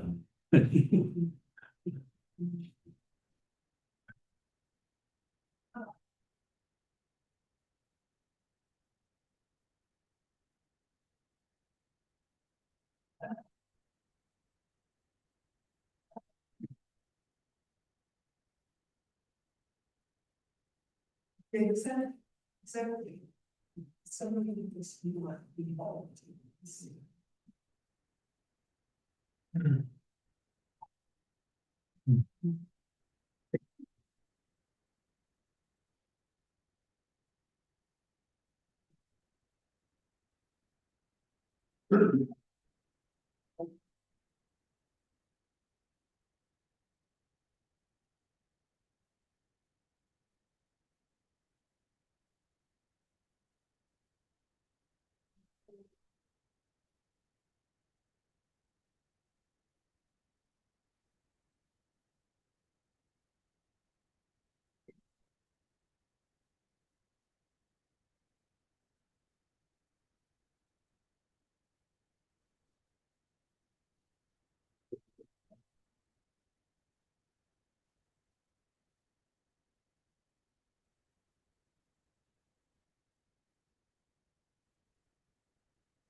Bruiser, people back, and that, I don't know.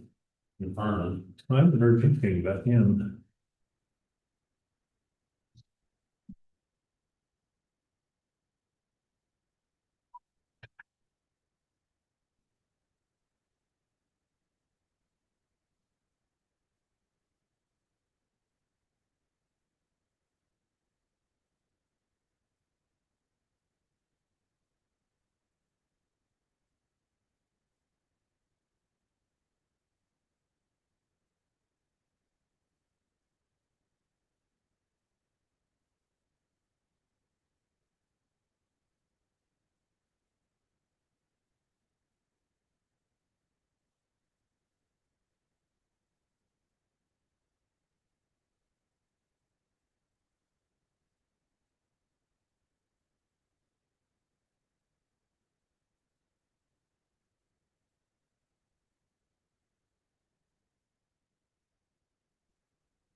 Two things I was gonna add to the agenda.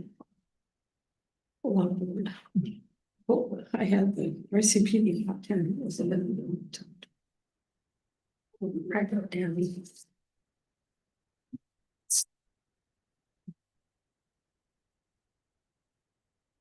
Earnings.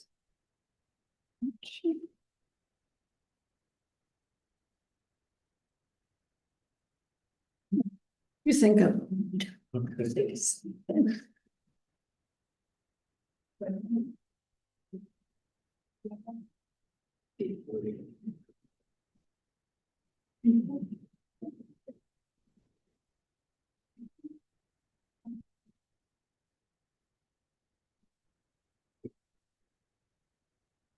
Yeah, originally Google didn't name going upwards. There's nothing new since like November. Either he's got someplace locked up. This isn't saying that, or or he's keeping it quiet where he's going. But I would think he's kind of damaged goods too.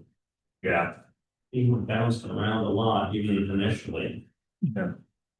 Those guys, there's guys that play 4 places in 4 years, so that somebody will take him. I mean, he changed his mind 3 times before he decided which movement Yeah, initially.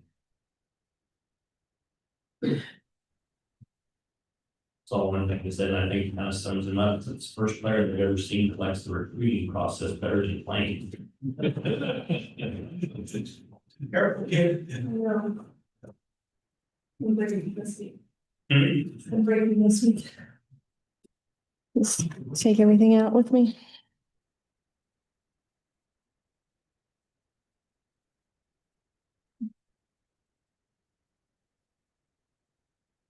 Jeez. Yeah.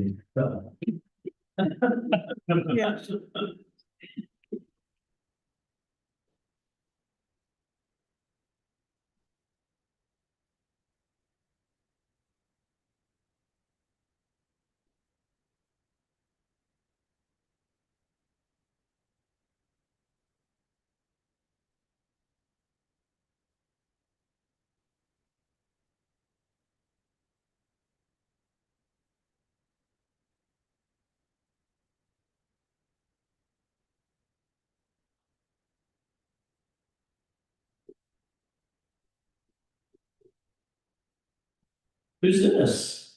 Yeah. An employee? Yes, very nice to meet you. Break? Yeah, we're break, or you guys done? We're done. Oh, okay, I thought it was supposed to be until 11:30. Good, fast learners. That's what it is. Or.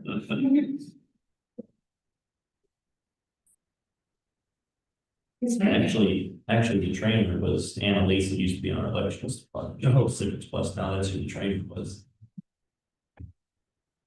If Brittany can, Good morning, Commissioners. Brittany Phillips, Budget and Finance Officer, here to present our monthly cash flows for December. So we'll start with economic development. We did not bring in any revenue in December, bringing our total revenue for the year to $241,885. And then our expenditures for the year were $329,753.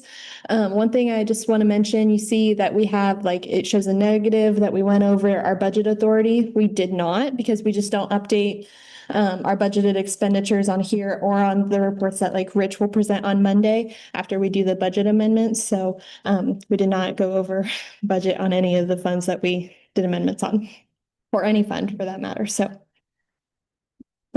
county building, we brought in $1,277, bringing our total revenue for the year to $412,083, and our expenditures to $259,891, and our unencumbered cash balance to $344,890. CIP, we brought in a total revenue for the year of $5,127,560 and spent a total of $3,403,978, bringing our unencumbered cash balance to $27,924,392.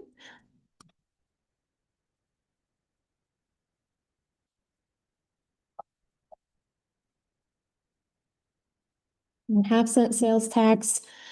For the year, we brought in $45,124. Those are both for the KDOT projects that are the city is reimbursing us for. So that's their portion of the reimbursement. So that's what that revenue is for. We are not bringing in any sales tax. We're just spending all of the money for the project out of this fund, and then the city is paying us back their portion. So that is what that revenue is. And we spent a total of $495,197, bringing our unencumbered cash balance to $6,025,605.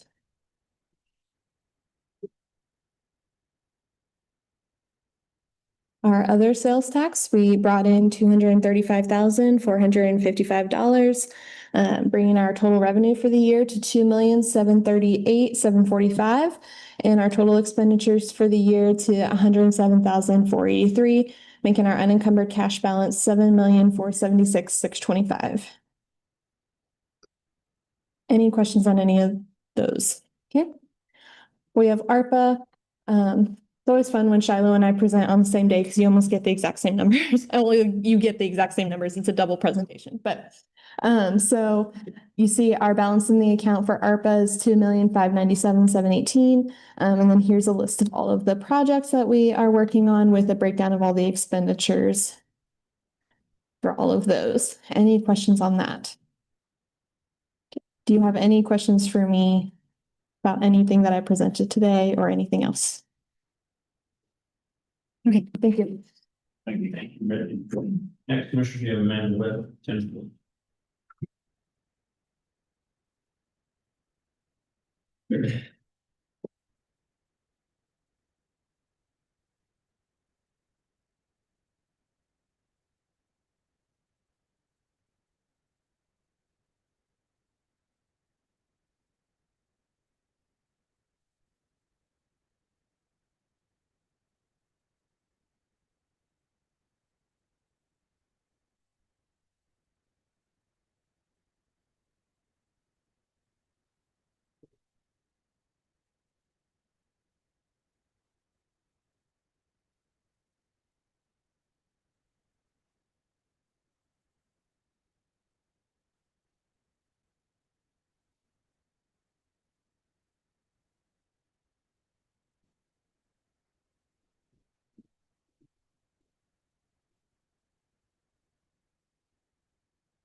Let's do it.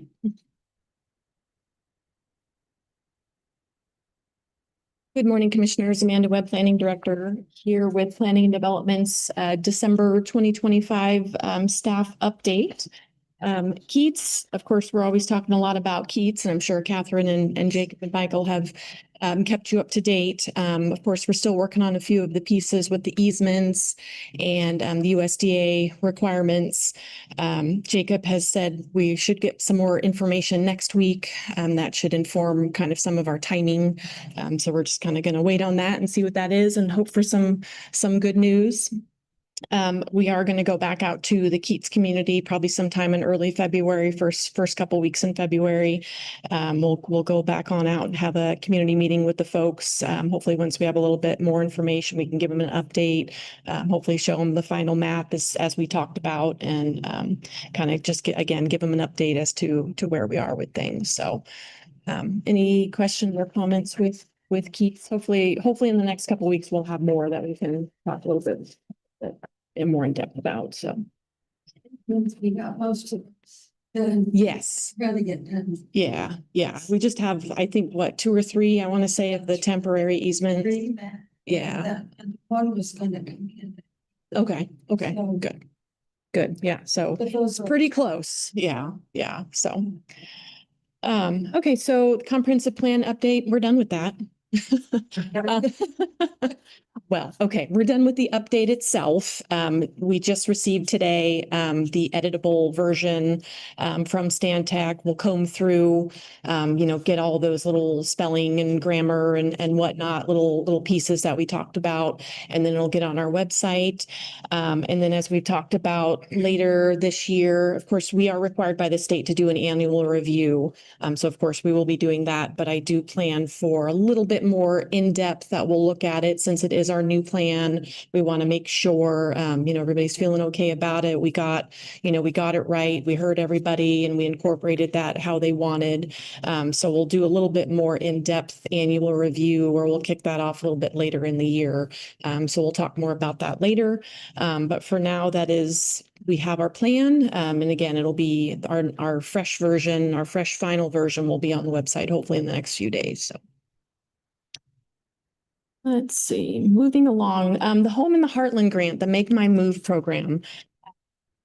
So this is going along pretty well. And again, I have to express deep appreciation to Allison Muth over at the Chamber. She's put in a lot of work with this and been a really great partner, as has the folks that Make My Move. I actually have an 11 o'clock meeting with them because it's actually time to provide the first report. They're going to do it, but it's time to provide the first grant report to the state, let them know how we're doing, how the program's going, and talk about process.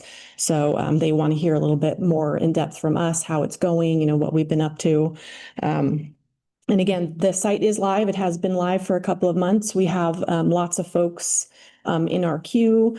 When I wrote this, I was sure that I saw 6 applicants that we've approved, but I looked again this morning and it is just 5.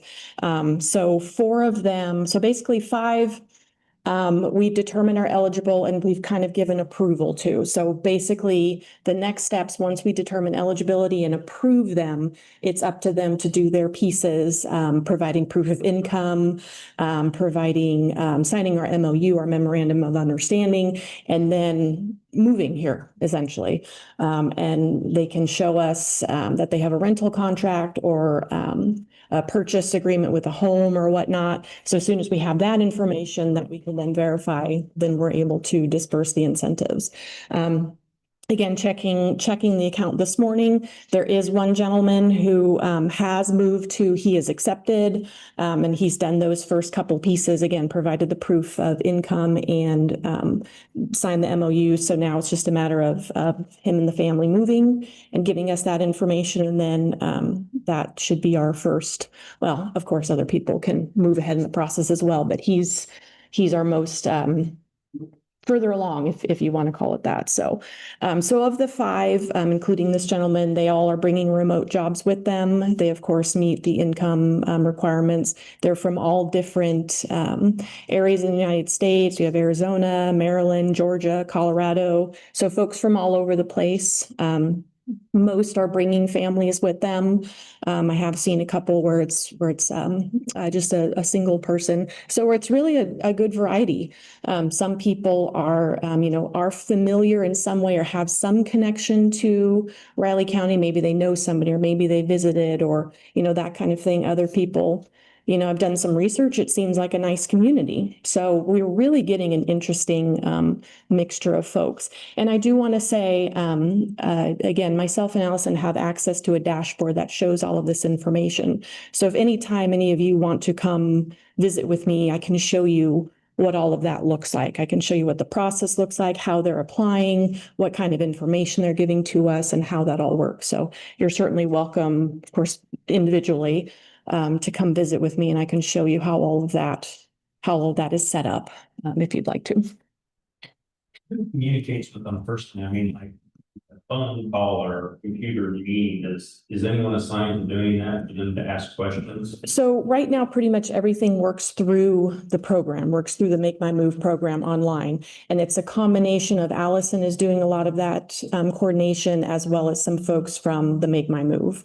So there's kind of like templates, if you will. If somebody applies, there's kind of an automatic response. If you have questions, let me know. We can talk about this and we can talk about that. So it's a variety of folks that are having that communication. So. Well, I guess I was kind of skeptical of your comments we go through the beginning, but I think we overlook a lot of what this community has to offer. And the reason I asked this question is because I think one of the best spokespersons to sell this community in that situation would be her, who came here on a job offer from a different, not really Absolutely. do, but can attest to what the community's like from an outside perspective. Yeah.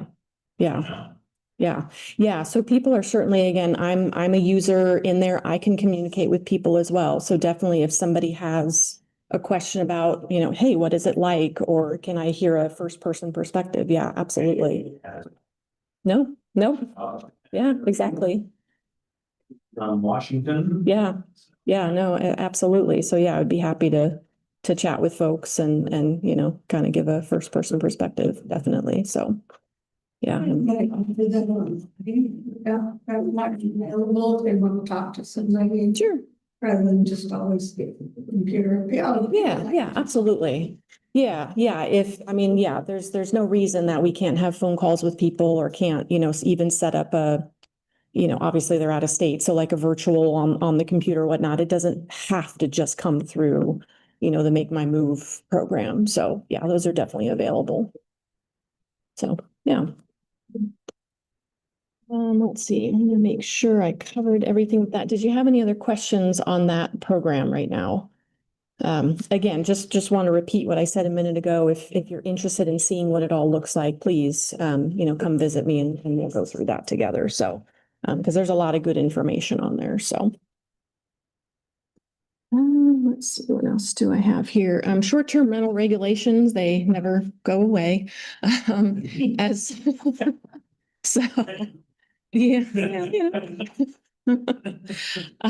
So of course, just a reminder, you folks did send it back to the amendments back to both planning boards. Jacob has written a letter to both respective board secretaries, just letting them know the scoop. And then we will take the conversation back to both boards in early February. We'll do that with the Manhattan Urban Area Planning Board on February 2nd, and then with our planning board, the Riley County Planning Board on February 9th, and get their input, see if they want to make any other modifications or if they want to leave it as is. And again, we're working with Jacob to make sure we're clear about what we're needing or what, we're asking them to consider further or whatnot. So should have more information on that here shortly. And we are able to do it if they do make changes, we're able to do it where they can do that. And then it'll come back to you folks. We don't have to go through another public hearing. This is outlined in the statute. If it's sent back, they do it in one shot, if you will, and then it comes back to you folks. We can just proceed. If it takes longer than that, or we have to kind of go back and forth, then we'll have to go back and go through the full process. So, so we'll have more information from those boards in early February to see how they'd like to address your comment. So, Any questions or thoughts on that? All right. So the other item I want to address is the Local Environmental Protection Program, LEPP grant. That is the document that Commissioner McKinley signed electronically for us a few weeks ago. We did receive funding from the state, the $50,000 for this round from the state.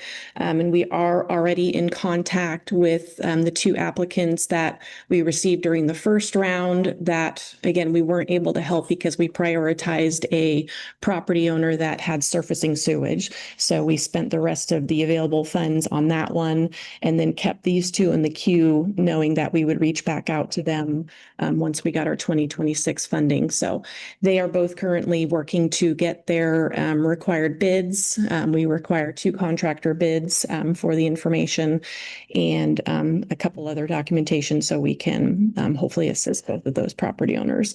And then once we know what we need to commit to them, once they give us the information and we know what kind of dollar amount we need to commit to them, then we can open up the rest of the funding to other folks that need that assistance. So just want to make sure you folks are aware we did receive the funds. We are working through it. So definitely if you know of anybody or hear of anybody, I have an issue with my wastewater system, but I can't, I'm struggling to afford to pay for it. Send them my way and we can talk about it. So hopefully we can get some more folks help. So I think that is the highlights for me. Do you have any questions? Okay. Thank you very much.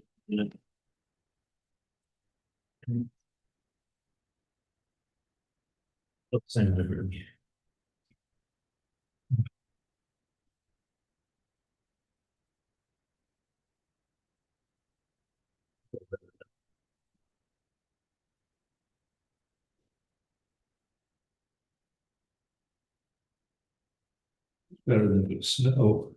Well, Now that that's even reduced, the amount they're on here. Well, it was supposed to start raining like it. 5:30 is why I was wondering. Been raining off and on. Now it's raining. Rain, that's correct. I had 123 inches already at home. Regardless, it's been raining pretty good at home.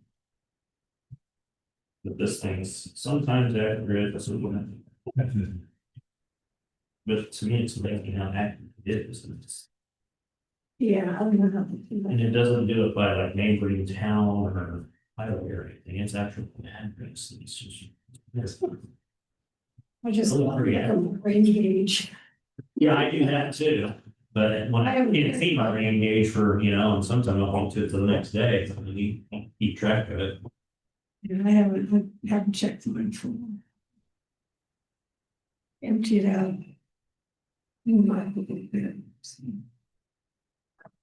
Oh, it was a year ago, we had that huge snowstorm. And that's another thing. This time of year, I pull my rain gauge so it doesn't freeze and bust. That's what I'm gonna say. I didn't last year. And knock on wood for several years, I don't know how. I just went out after we had a good rain this spring, but didn't show any, there's a crack down the line, never mind. Yeah.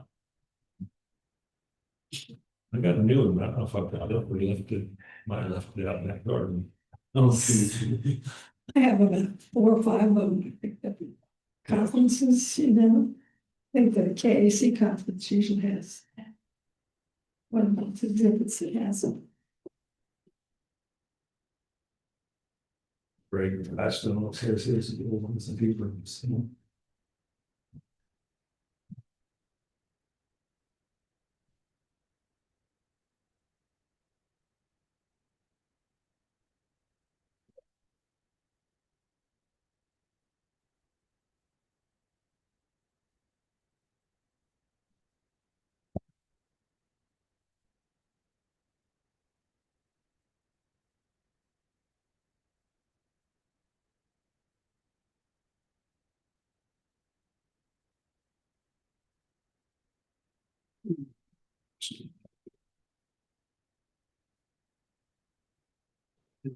Seconds.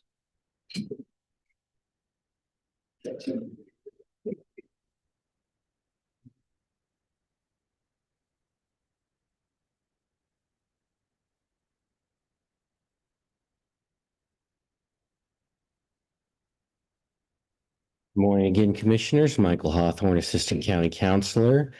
First, we have our administrative work session. Counselor's office continues as we do. We're still working on Keats, as Amanda had addressed. Got some other projects going on. Does the board have any specific questions about any of our work? Okay, more specifically, today I am presenting a contract for coroner services with Dr. David Dupe. Dr. Dupe was appointed at the end of December to be Riley County's new coroner. We were able to negotiate a contract that's functionally the same as our prior contracts. Difference being total compensation for this year will be $1,720 higher than we had been paying to Peterson Lab Services the last few years. Additionally, we had negotiated a cost of living adjustment, having worked with Brittany on that. That will only be provided to him if one is provided to general county employees. For a bit of context, $1,720 that will be the increase would be about a 3.8% increase. That said, Riley County has to have a coroner. Dr. Dupe is very qualified to be the coroner, having been coroner for Saline County for many years. He had built this cost increase based off Riley County's slightly higher population than Saline County's. So I stand for any questions the board may have. Glad we're able to find something.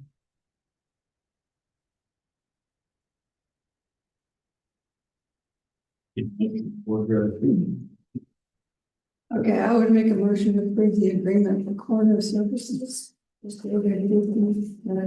Consulting. I'll second. We moved and seconded to approve the agreement for coroner services with David Dupe Medical Consulting. All in favor? Aye. Thank you, Commissioner. Michael. Next, Commissioner, in person at 11:15 or as you wish to have. Wait. Well, Sarah. Ready, Anna? There you go.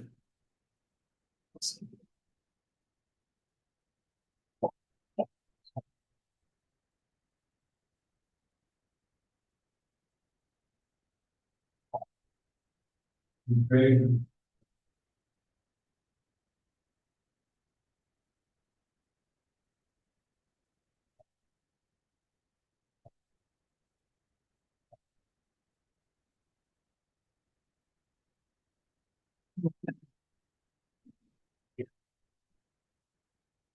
All right. As I thought it was gonna be. Ready for me to go? All right. Good morning, Commissioners. Anna Bergson with the Riley County Appraiser's Office, just here with our monthly staff update. First of the year, after the first of the year. So for agricultural use, our agricultural appraiser has been processing the sales, 39 sales involving agricultural land. To date, there were 13 farm home sites. She's finalizing all of our ag map changes related to building permits that the field staff have been working. And any other miscellaneous ag map updates that need to be finished up. Holding payment under protest hearings, as we discussed this morning, relating to agricultural use valuation. Our appraisal support teams processing changes to the personal property records as they're received, managing that residential work file as it's related to residential processes, and reviewing the accuracy of that data entry. Setting values on the taxable personal property is in process. It's starting those initial phases, as Shiloh shared this morning, with those legislative updates. It's going to be a lot more work this year, trying to get that cleaned up and remove everything that's coming off the tax roll. Fielding and answering tax bill related property tax phone call questions, and processing requests for data as needed. On the residential side, there were approximately 1,018 residential sales in 2025, with a median sale price of $269,313 and an average sale price of $300,331. The median sales ratio on validated sales is approximately 93%. there were 526 new permits noted in 2025, which included 81 new dwellings. There were a total of 739 active permits altogether, which included the new ones, which included those rechecks from the prior years. Our team is wrapping up those permit rechecks from the end of the year. All the new dwellings have been inspected and data collected. That residential sales trend is up roughly that 4% over last, or sorry, 4 and 7-ish%, but 7% is more accurate over the last year. As you can see, it fits in line with where our ratio is sitting, which just means we are on the middle, 7% below what the homes are selling for in Manhattan. Some were lower, some we might be even closer to actual sale price. We're finalizing our market modeling as we'll begin setting values for 2026 in the coming weeks. And so all of the analysis has been finalized. All of that's been submitted to PVD on the residential side. On the commercial side, again, 30 sales on commercial properties to date. They're working on their income analysis. It's a little different timeline on that. And they're preparing also to set values for 2026. There were roughly 94 new permits relating to commercial properties and exempt property. And the commercial team's finalizing inspection data from both the commercial and residential inspections that they assisted with.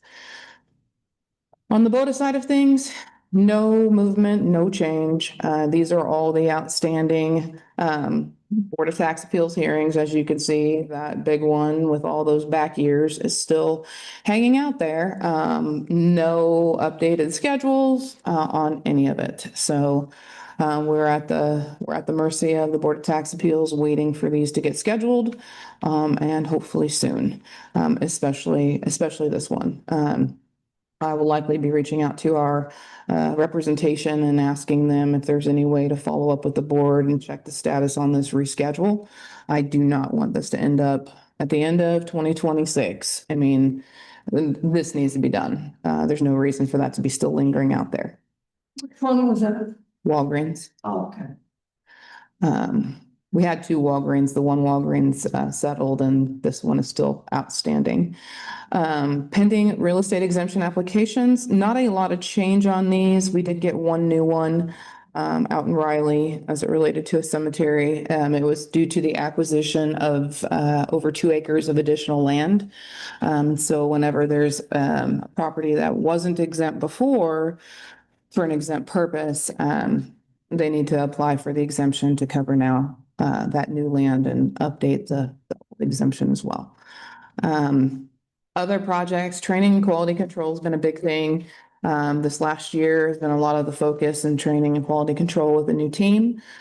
Schneider Beacon Parcel Search, we've launched fairly successfully. I think it's going really well. There were a few hiccups on how data was appearing. Nothing unexpected when you have a new product roll out. But overall, I think it's receiving a lot of positive feedback in the things that the public can see, as well as the subscribers.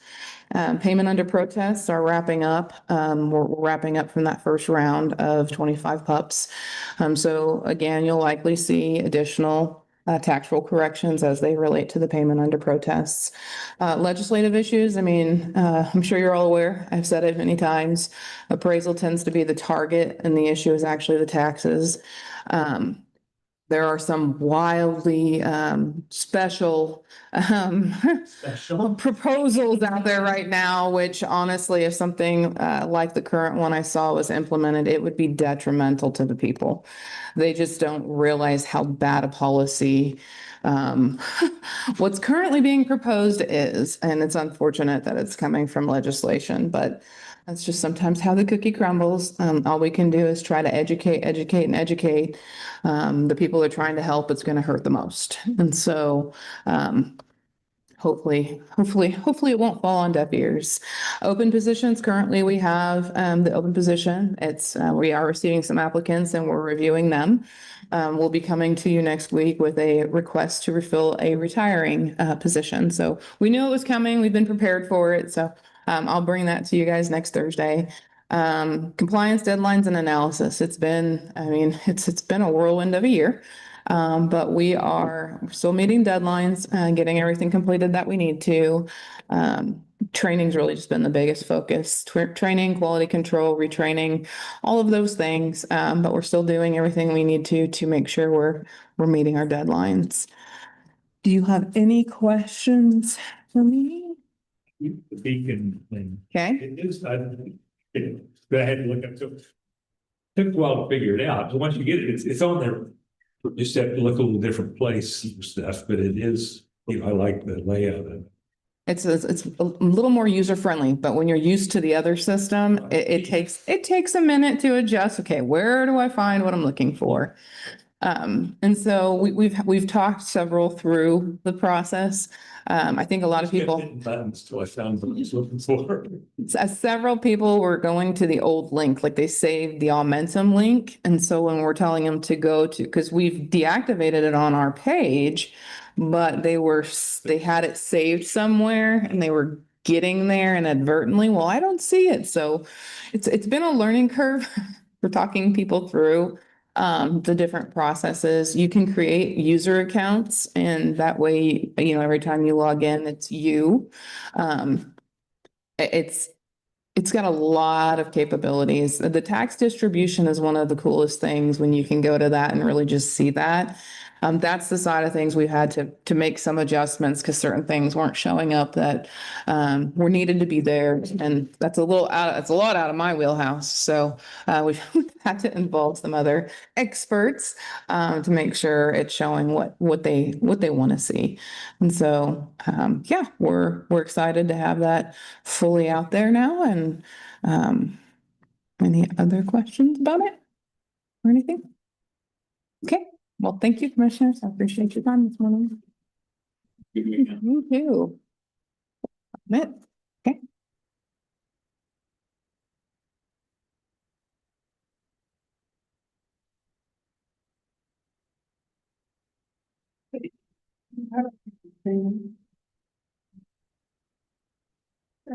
Got a motion to adjourn the January 8th meeting of the Board of Riley County Commissioners.